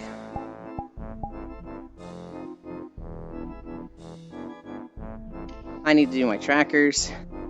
Everybody look away. Don't look at me, it's embarrassing. Don't you look at me! I don't even remember what that's from. Well, that's a...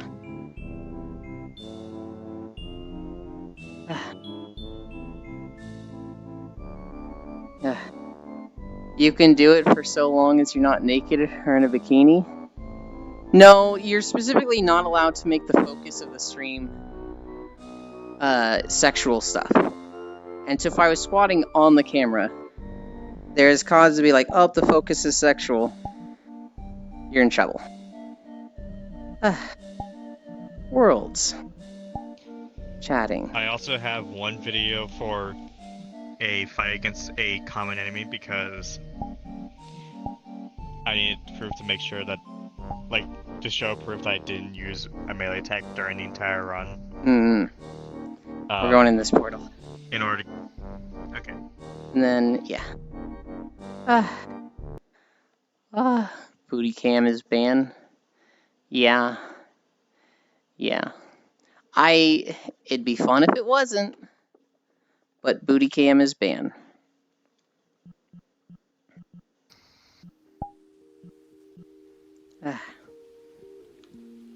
Oh. In 3. Sleep mode.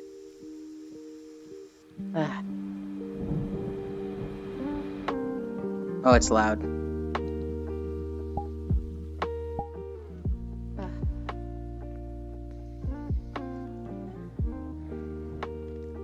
Yup. Yup.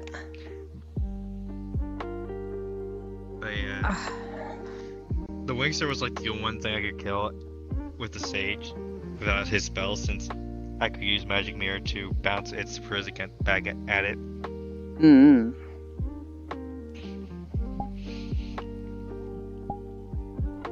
I don't have Play Space Mover today. It bothers me so much, Frosty. But I'll live. OVR toolkit just like didn't launch properly. The sad part is I kind of want to redo that run just so it's A, since I A, have an emulator now, and B, have the ability to record it. Yeah. And make it look nice. I mean, so yeah, it would be nice to have it with like real footage, but like also, you fucking masochist. I could do it better. You could do it better, but like you've done it. You don't need to prove that you can do it. The proof is there.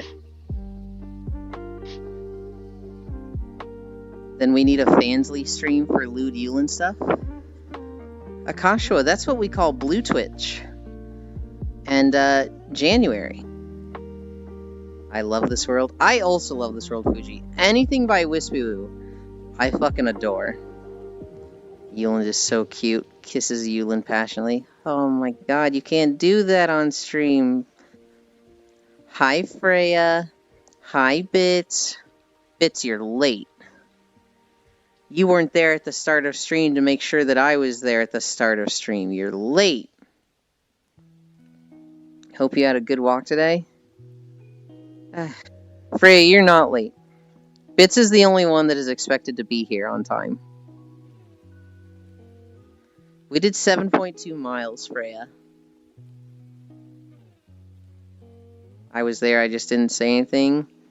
A likely story. the hell is Blue Twitch? Blue Twitch is Fansly proxy, but you're not allowed to talk about or advertise Fansly. And then I went back to sleep. A likely story. iJuice. No, I talked a lot about Risk of Rain 2 and World of Warcraft and Mr. Beast. And then we literally got an hour-long video when we had 4.9 miles on the thing. And it has no fade transition, so we did the whole video, which took us to 7.2. But Frosty kind of carried that, telling us about his Dragon Quest IX run. With his absolutely masochistic challenge of spellcaster only, solo character only.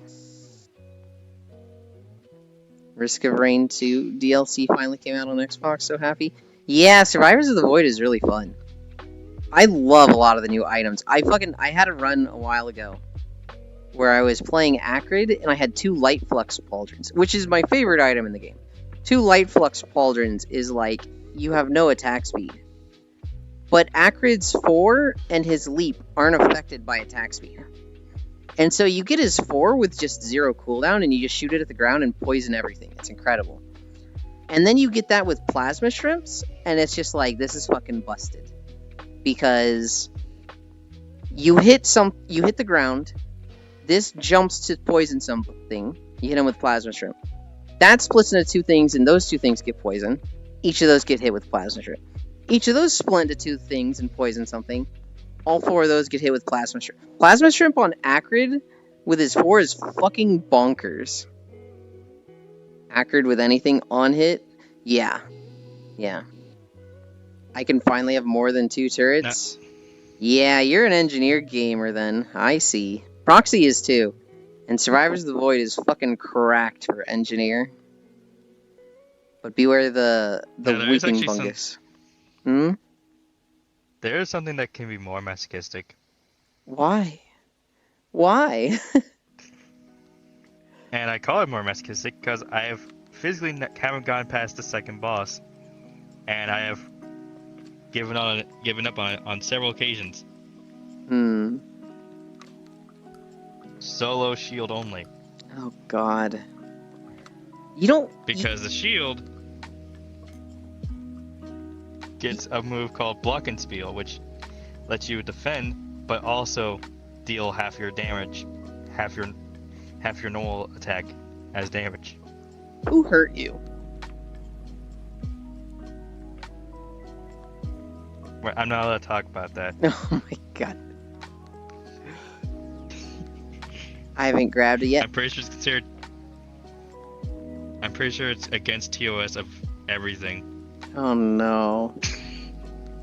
Roxy, have you played with somebody who has Survivors of the Void?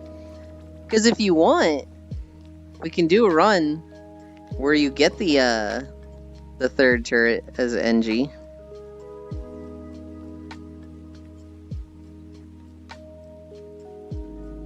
Would you like to hear the problem with Block and Spiel?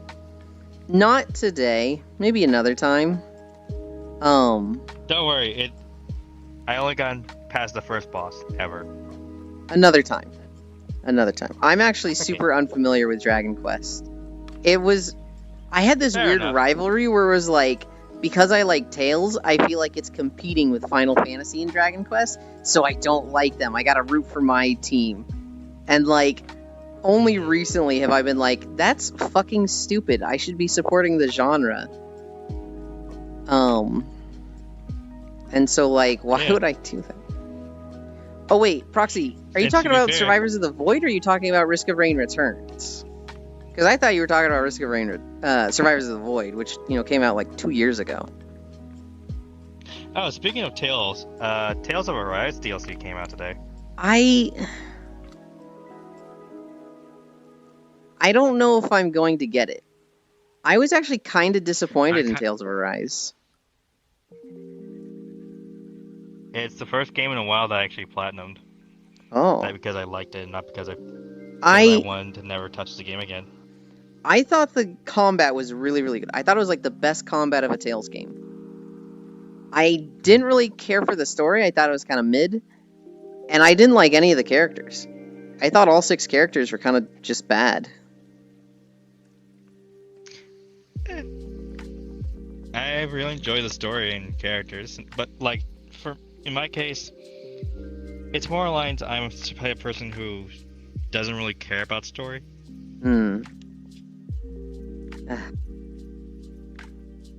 But I genuinely enjoyed the story. I didn't like the story because there's like checkpoints in Tales games that they fell into a formula of hitting. There was always going to be a traitor in the party. Like for 7 games in a row, they had a traitor in the party. And then I also really like it when they set out on a quest and then it becomes saving the world. So like Tales of Symphonia was let's help the Chosen regenerate, and then it becomes let's merge Tethe'alla and Silveron and literally remake the laws of physics in the world. Vesperia, same thing. Let's go get this thing back from a thief. Oh, we have to literally like fight this demon beast looming right over our planet, right? Like just every Tales game had this like twist that was like the story fucking changes big time. And Arise, it just didn't feel like it had that because it was let's go stop the elemental lords so that we're not slaves. And then in the last 30 minutes, it was like, oh yeah, aliens. It was just like, what? Huh? And then there was no traitor. There was just nobody that was just like, grr, I'm actually selling the party out, but I've seen the error of my ways, forgive me. I don't know. It just felt like there's a lot of story beats that they didn't do. They did the same thing in Zestiria, where it was just like, from the first 30 minutes, you set out on the quest to stop the calamity and stop the guy, and at the end, that's what you do. It's more lines of... It sounds like the game, in like the story for you, was worse because it didn't follow the Tales formula. But as someone who's never played any Tales games, the server is perfectly fine. Yeah, I can see that. I don't know. I guess I just came to expect certain things from the story.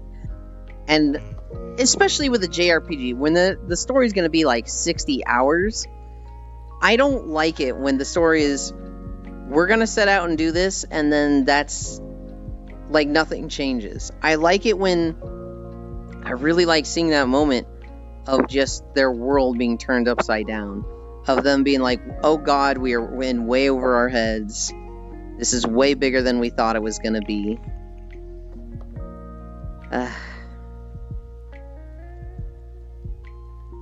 I don't want to talk about the story, so I'm not sure how much spoilers I'm allowed to say.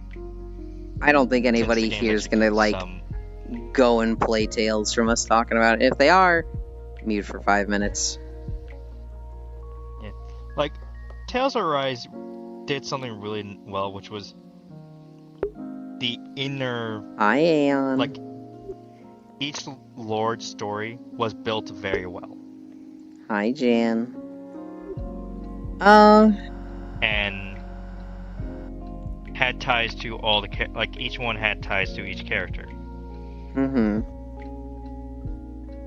Except for like the first one, but he was more or less there to set up the story and not really. I'm not gonna lie, I don't like it when a lord has ties to each character. I feel like I don't like it when a game is all about the Chosen One and Destiny, and like all the party members in your group are like chosen in some way and destined because of their circumstances. I like it when there's like one or maybe a few just dudes where they're just like, yeah, I'm just a guy that felt like this was important and got strong for it, and I don't have any trauma with these guys in the past. But go on. Yeah, like, it's not really like direct ties, it's more aligned. Like, for example, punchy guy. I don't remember any of their names. Law. He was Law. He was working with the Lord of Light, and once his father died, he decided to join you instead. And the mage girl, which you get really early on, like before Law, turns out her entire family got killed. Probably got killed by the wind one, I think. Yeah, I want to say yes.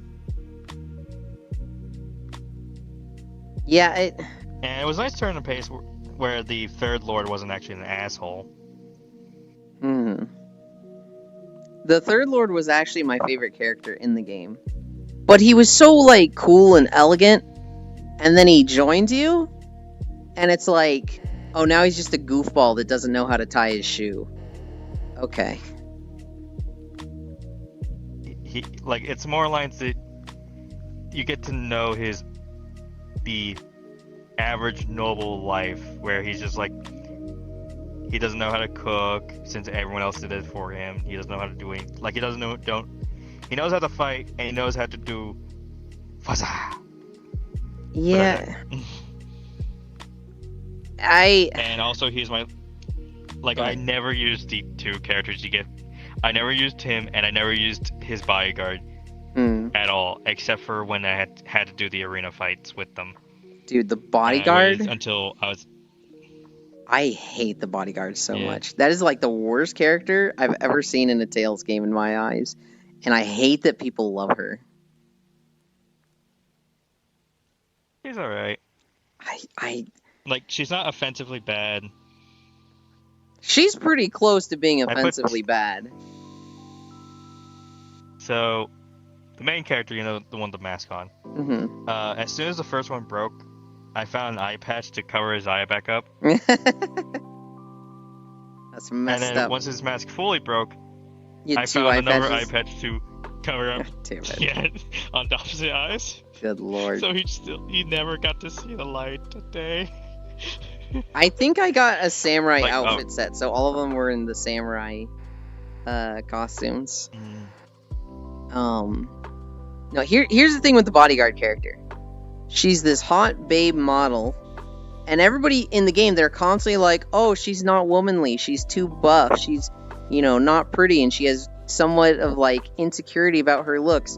But she looks just like a fucking 10 out of 10 model. She just looks fucking gorgeous.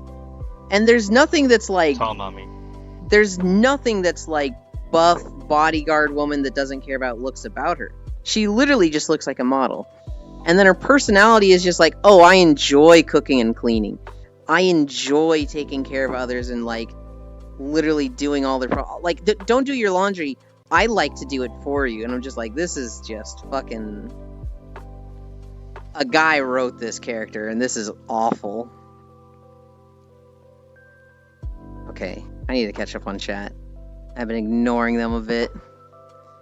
Yulin should stream FF12 so he can get to know the meme that is Bashvon Ronstenberg of Dalmasca. I don't think I'm going to play FF12. At least not on stream. That's how I felt about every Tales game. They also go for long.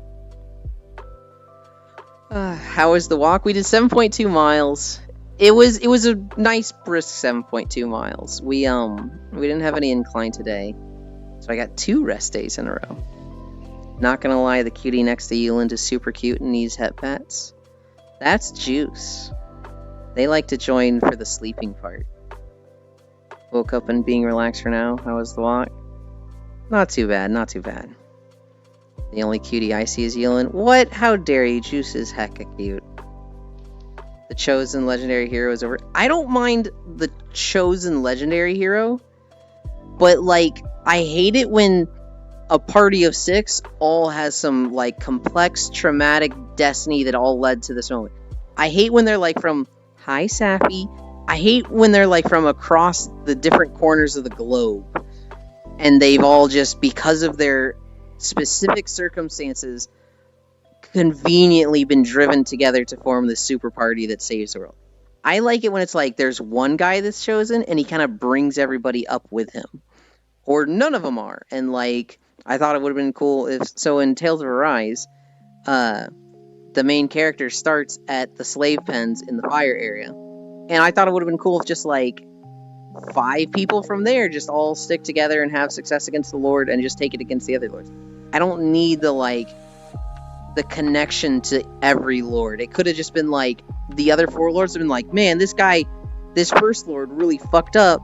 He wasn't hard enough on these guys and he's created a monster and now they're taking us out. But instead it was like, oh, we're getting to the 3rd lord, we're going to deal with this character story. And I don't particularly like that in a story like this. Oops, guess I gotta kill the Demon King. They just stumbled onto the track to save the world accidentally. That's why I love One Punch Man. He's just some dude. Yeah.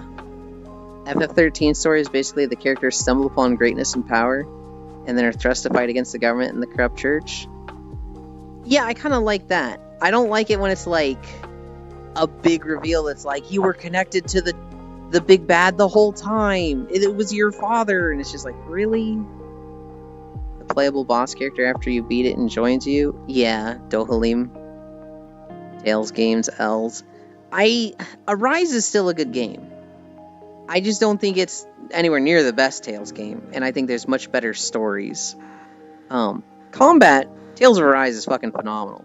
Tales of Arise was so good.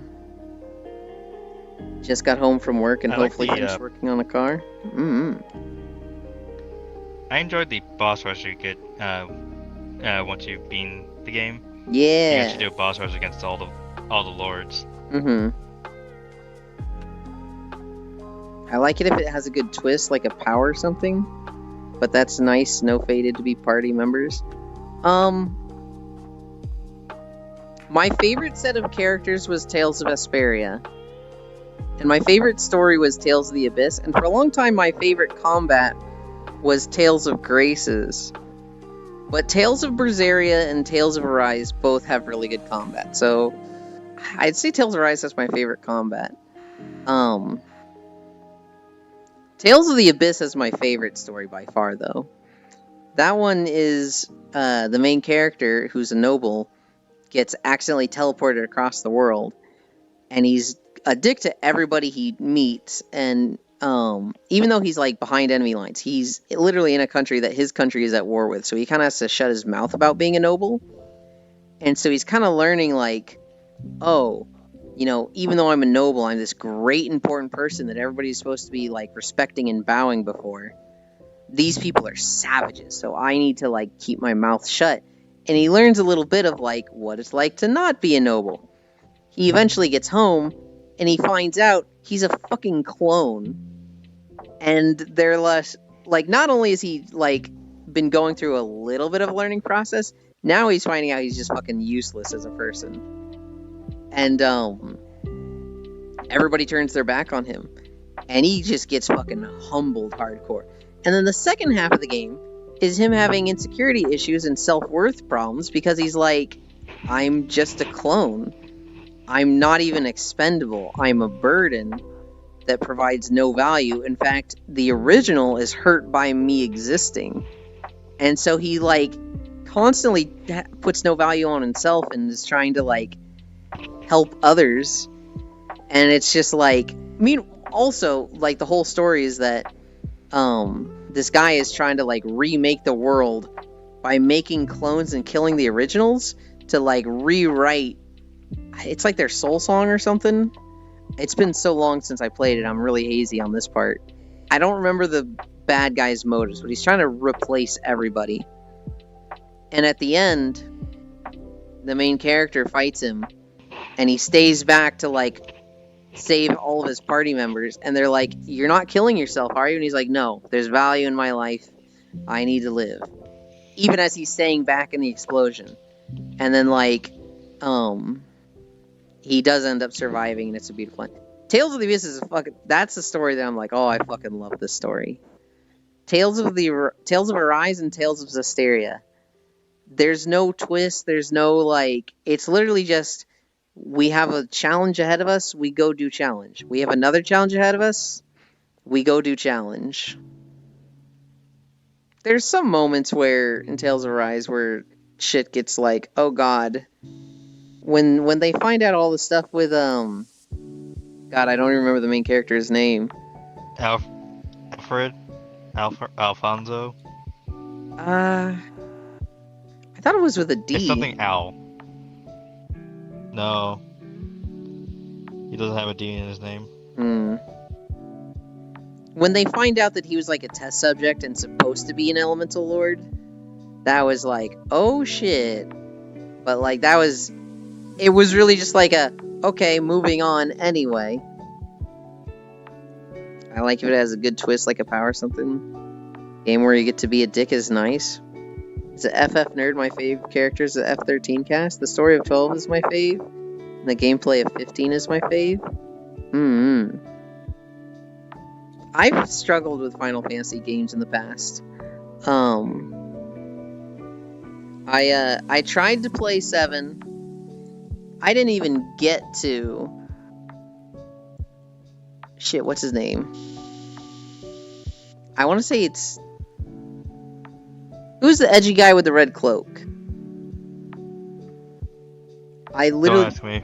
I just can't even remember his name. I literally have a figurine of him. And I can't remember his name. I'm like wanting to say Vincent. I'm like, that doesn't sound right. He's got the gun and can turn into a demon. The vampire? I don't think he's a vampire. He's like a test subject that was turned into a demon or something. FF7 is overrated, to be honest. Vincent Valentine? Okay, so it is. Hi, Mixie. Nice thumping thighs as always. Thank you. I didn't even get to him. I was like, I saw him in pictures and whatnot. I was like, oh, this guy's cool. I want to get there. Didn't even make it to him. I tried to play Final Fantasy X too. Did not get far in that game. I think I also tried to play 13. I remember I got to a point where I'm just playing as the gun guy and the pink-haired girl. And it's just the team of the two of them. And, like, I was struggling to do battles. I kept losing. I was like, I don't feel like grinding to get through this. I'm just going to put it down for now. I never went back. Like, the only Final Fantasy game I played and enjoyed was World of Final Fantasy.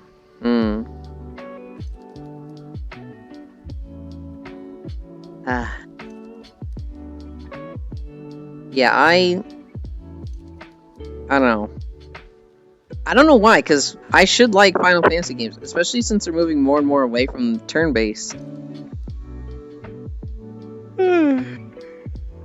I don't know. I just haven't gelled with them. I've literally watched playthroughs online to get the story of Final Fantasy games. I watched all of Final Fantasy X of a silent playthrough just to see all the cutscenes and cinematics to get the story.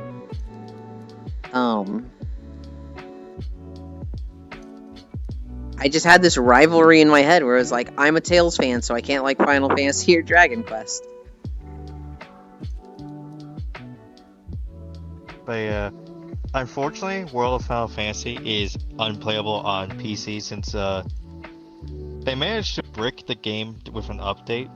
Oh. So the only versions of the game that are playable are console. How did they not? So wait, they didn't even like fix it? Like? Yeah, it's still bricked. When did? PC how long version's ago? Still I tried playing it back in 2022. Oh my god. And that game came out in 2018, and apparently that was like that since 2020. Also enjoyed FF15 Comrades, which is just FF Monhun. That sounds kind of cool.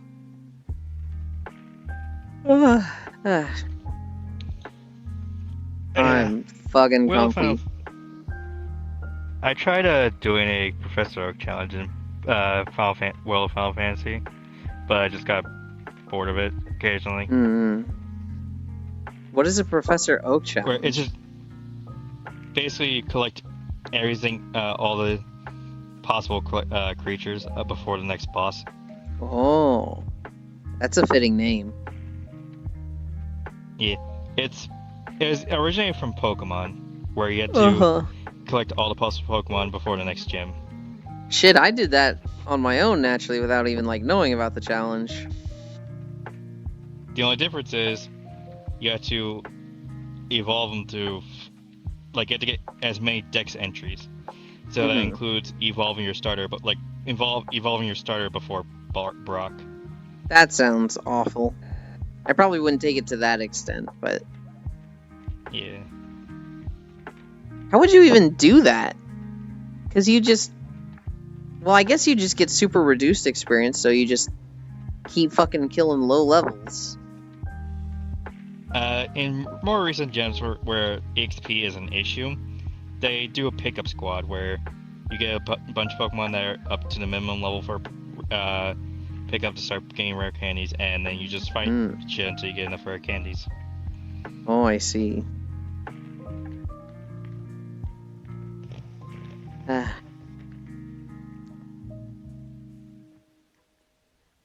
Guys, I love Wispy Worlds. This is Book Nook. It's fucking comfy. Okay. Like, the easiest ones to do the challenge in is Generation 4 and below, since that's before they implemented the diminishing EXP.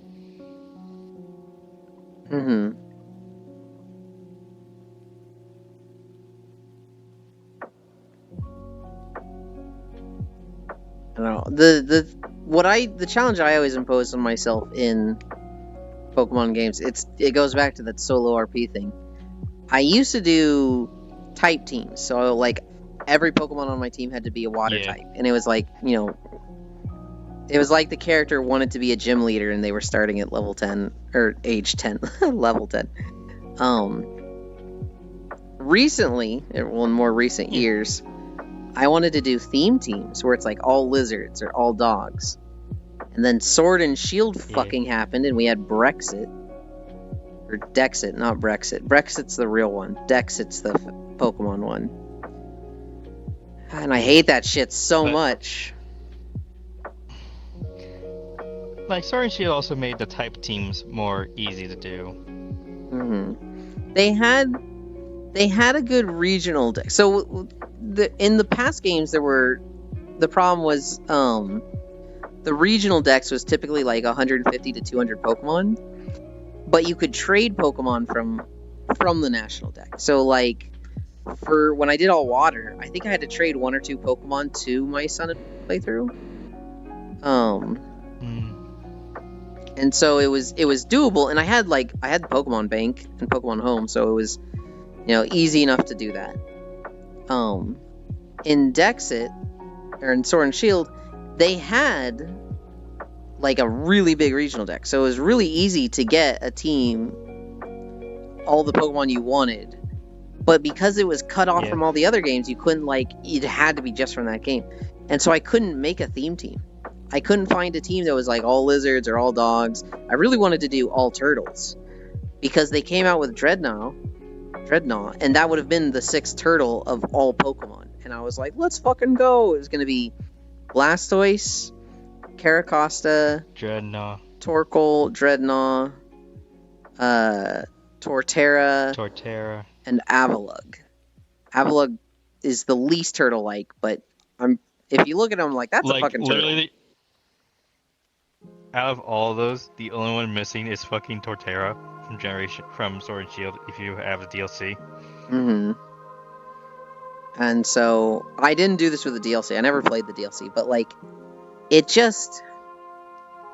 was just like, man, can't do turtles, and I ended up not being able to make a theme team, and so I ended up doing all bugs in Sword and Shield, which was fine, but like, it just felt like I'd been robbed. It just felt like I like to play the games this way, and I cannot do that anymore. And so, like,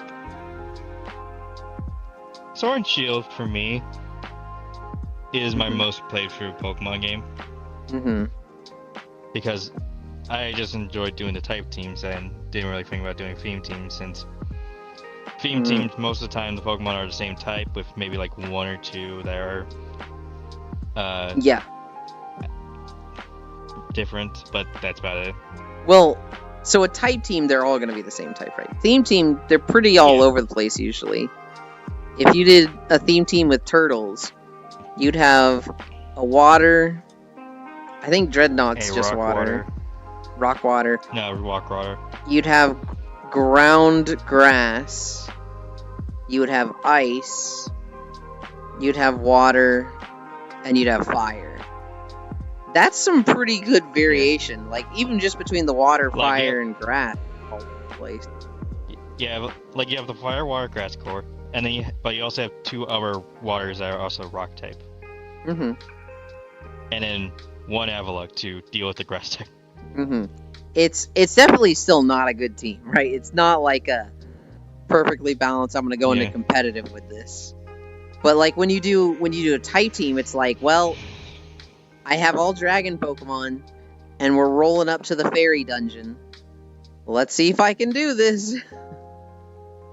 Didn't believe hard enough in the turtles. Type team? Okay, in my defense, turtles are my favorite animal. Okay. I literally have a turtle collection. Mm-hmm. Not like actual turtles, but like little statuette turtles. I have the same collection. Probably not the same. But I also, like, at one point I was like, turtles are my favorite, and I was collecting turtle figurines. Yeah. But, like, it's interesting to figure out which types, like, which Pokemon of the type you want to do help the team out a lot.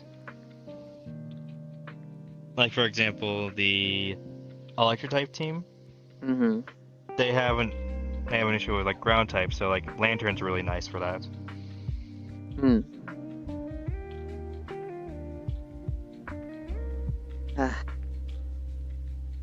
It's more, I like the visual variety compared to, like, all looking about the same. Fire types in Generation 8 was pretty bad. Because, as per usual, fire types are the highest ratio of Pokemon where they are most of their representatives are pure types. Electric is like that a lot too. Yeah, but at least with Electric, you have you only have to deal with one type. That's a problem. Yeah. Because 99% of Electric types have like coverage against grass types. Grass and ground, and they're not even weak to grass. Yeah. They just struggle to hit grass. My dream Pokemon team is Gardevoir, Hatterene, Gothitelle, Sword Doggo, Psychic Ice Bird, and the Floating Swords. I understand the first 3 at Koshua. The Sword Doggo, you probably just think it's cool. The Floating Swords, what is the Psychic Ice Bird? I'm forgetting which one that is. Oh, Articuno, Galarian. Oh, okay. Galarian Articuno. I really liked the Galarian upgrades to the 3 birds. Not so much the Moltres one. I really, really liked the Zapdos one. Yeah. Like, for type teams, I would love to use legendaries, but the legendaries are just too strong, flat out. I typically... I'll never use legendaries unless it's like I literally need it for a theme team. I try to avoid starters, but sometimes there's just a lot of starters and they fit into a lot of theme teams, so I find myself using them sometimes. If you want to do something masochistic, I should mention I recommend the DLCs for this, since you have access to some Pokemon that are very much necessary. Grass type. Sword and Shield grass type. I'm actually really mad at Pokemon games, so I'm probably not going to spend any money on Pokemon for a long time. Yeah, but like, since the DLCs have like Cradily, which is your only good Pokemon that is neutral to fire and bug.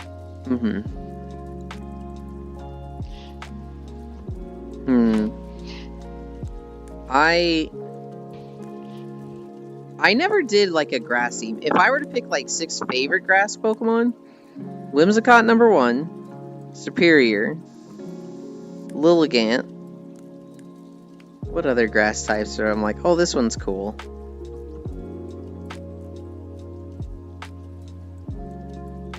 Oh, Tropius.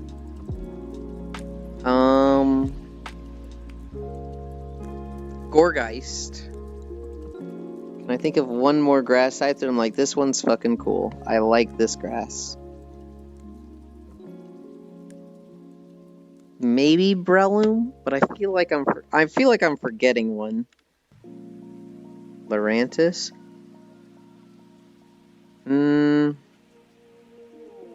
I really like Whimsicott. Whimsicott's easily my favorite grass.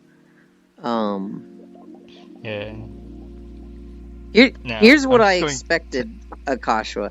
I expected you to say Gardevoir, Hatterene, Gothitelle, and then like Tentacruel, the Lickitung evolution, and Tangrowth. That's what I expected you to say for your dream team. So, you want to know the issue with grass types? What? Unless they have a really versatile secondary typing, they have no coverage. Yeah. Superior, only normal grass type moves. Lilligant, only normal grass type. So, with grass types, their typing is one of the worst. They're not that effective against that many things, and they're weak to the most things. But their strength comes from their moveset, and that they often have life-stealing moves. And so they're not a balanced by type advantage element. They're balanced in that they have these downsides in their typing, but have other things to make up for it. Yeah. Like, the issue is, though, like, in, like, a team-based run, when all your Pokemon have that issue, where, unless they have a typing that is good with that, like, for example, like, my team for that run was Rillaboom, since that was my starter, Venusaur, Lileep, Cradily, Ludicolo,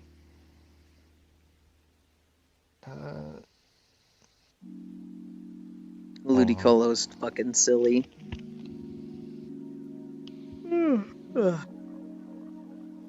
They open a Pokemon Home because I actually have that team. I'm not gonna go too much longer. I'm getting hungry and tired. Holy shit! I just saw somebody live that I don't see live that often, and we're going there. The first 3 is because they look like mommies. The Doggo for riding around, Psychic Burbus for flying, and the Swords for coolness. Your hair reminds me of a Rainbow Sherbet from Baskin Robbins. I know. I need it to be more of a gradient. But I've only been here for like 5 minutes. That's not true, Safi. I can look at how long you've been in here. It is 12:48. And you got here at 12:24.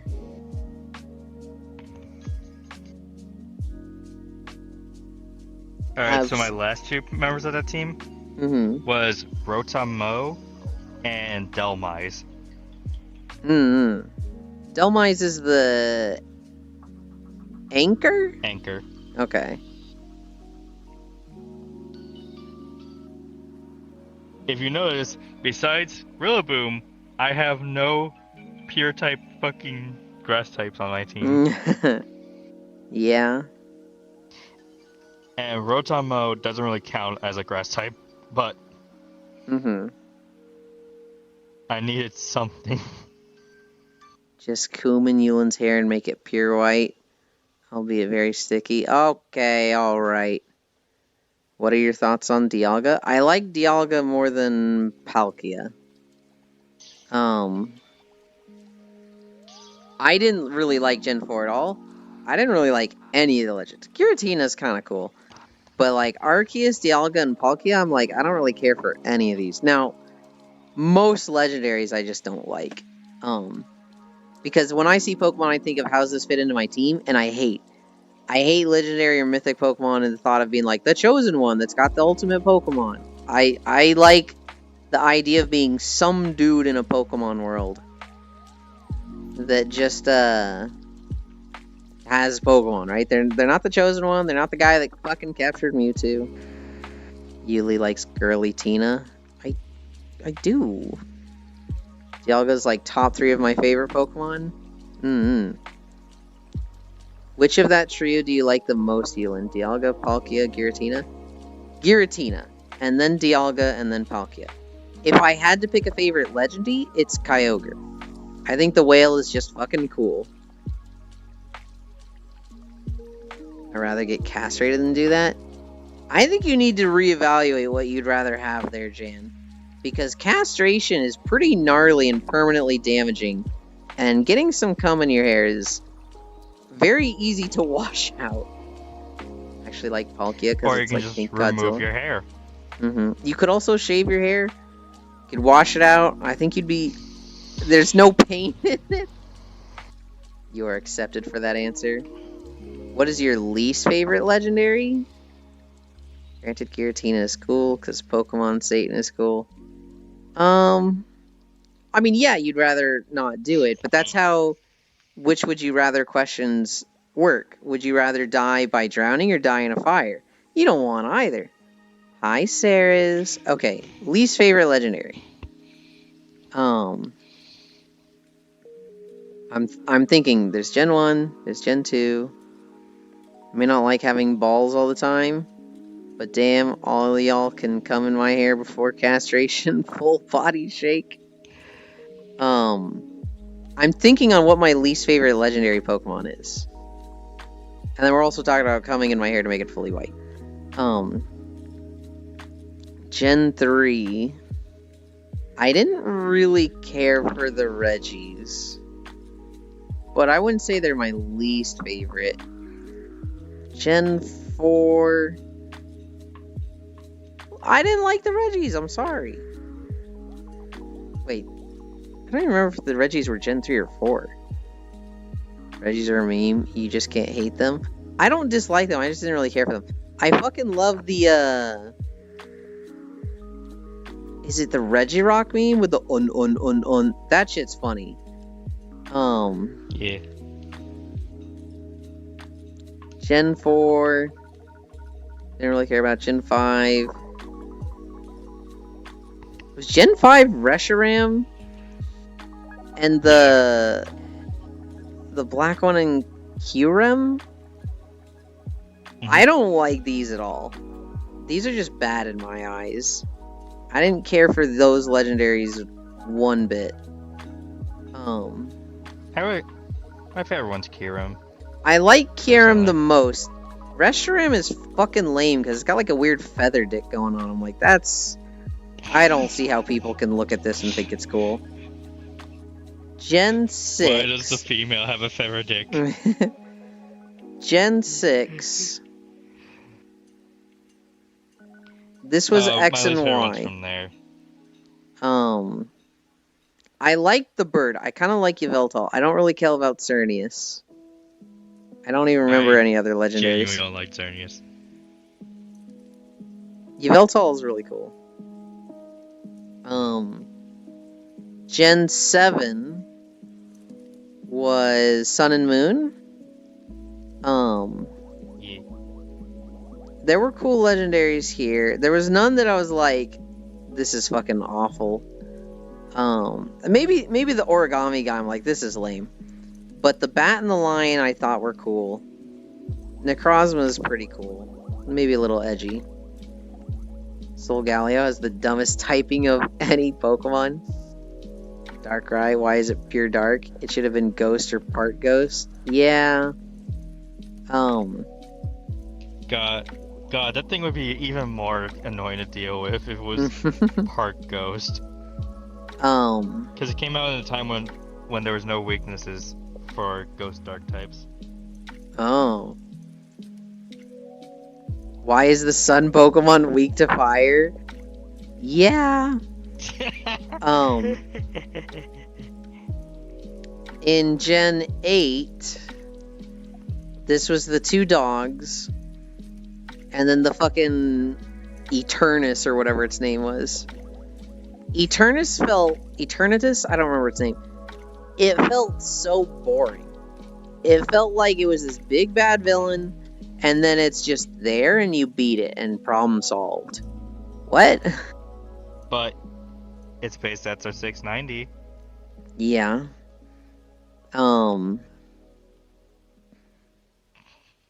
I don't know. At this point, it just felt like we're making legendaries to make legendaries, and I don't care about them anymore at this point. There's no mysticism or wonder in there. It's just like whatever. And this most recent gen, the legendaries are just fucking bikes. Yeah, I don't really care for either of the bikes. I do really like the 4 mythic Pokemon. I really like the snail, the goldfish, 4 treasures. the snow leopard. The treasures of ruin. Yeah, those 4 are cool. Yuli helped me make Fakemon for a new game. You okay? The same reason half of Gen 1 was poison. There's... I don't know, I get what Pokemon does. They always try to make Pokemon based on, like, real-world stuff, like real myths or real neat biological facts. And sometimes it just feels like they're stretching too much to make it happen. Like,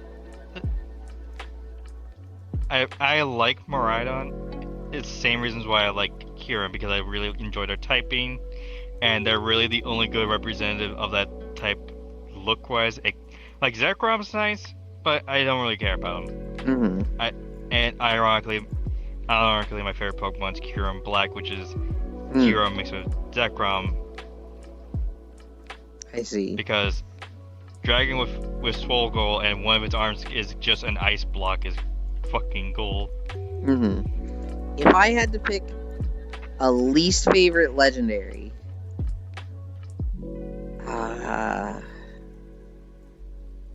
there's the distinction between legendary and, like, mystic Pokemon. Mythical Pokemon is basically a Pokemon that cannot be captured in-game, only in, like, an event. No. Mythic Pokemon are things that are, like, there's only one of them. But they're not, like... No. No, like, the distinction of a mythical Pokemon is it's only event only, and it is banned inside of the Double Battle format. So like Mew, Celebi, Jirachi, Deoxys, which doesn't really count anymore, but that's besides the point. Shaman, Darkrai, Manaphy, Arceus, Genesect, Victini. I always thought mythic Pokemon were like, there's one of a kind, and so they're like legendary, but they're not specifically legendary. They're like a step lower. They're just like a special rare Pokemon. But originally mythical was Pokemon event only. Is all over the place. Nowadays you can just get them. I see. If I could combine any 2 Pokemon together, I'd combine Gardevoir with either Giratina, Darkrai, or Necrozma. You can do that in Pokemon Fusion. Yeah, Pokemon Fusion is pretty good. I didn't play for it since I... I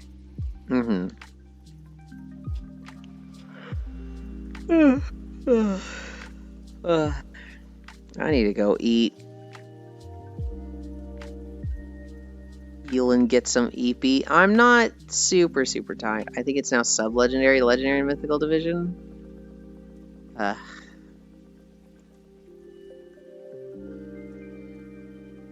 No, we're gonna raid somebody that I very rarely see stream, but I love them dearly. You would get some food. That's the plan. We're gonna How's eat it a going bucket on of here? yogurt. How's it going? What? Sorry, I forgot to mute myself in VR Ah, chat. I gotcha. was talking. Oh, good. Where am I in my room? I'm here.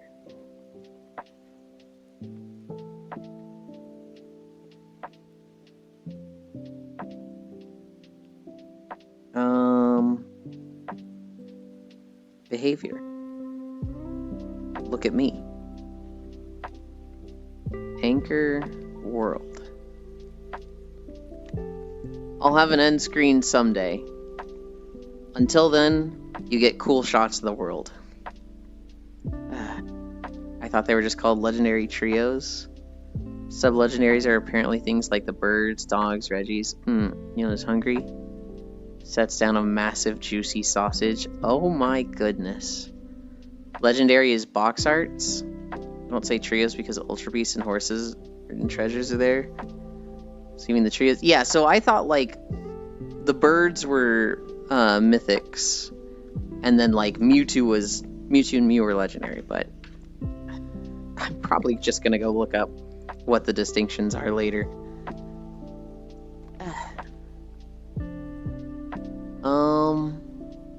Oh my god, their name is so fucking weird though.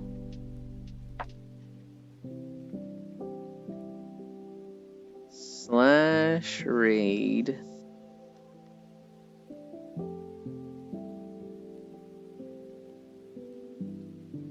Cool, we got the right one.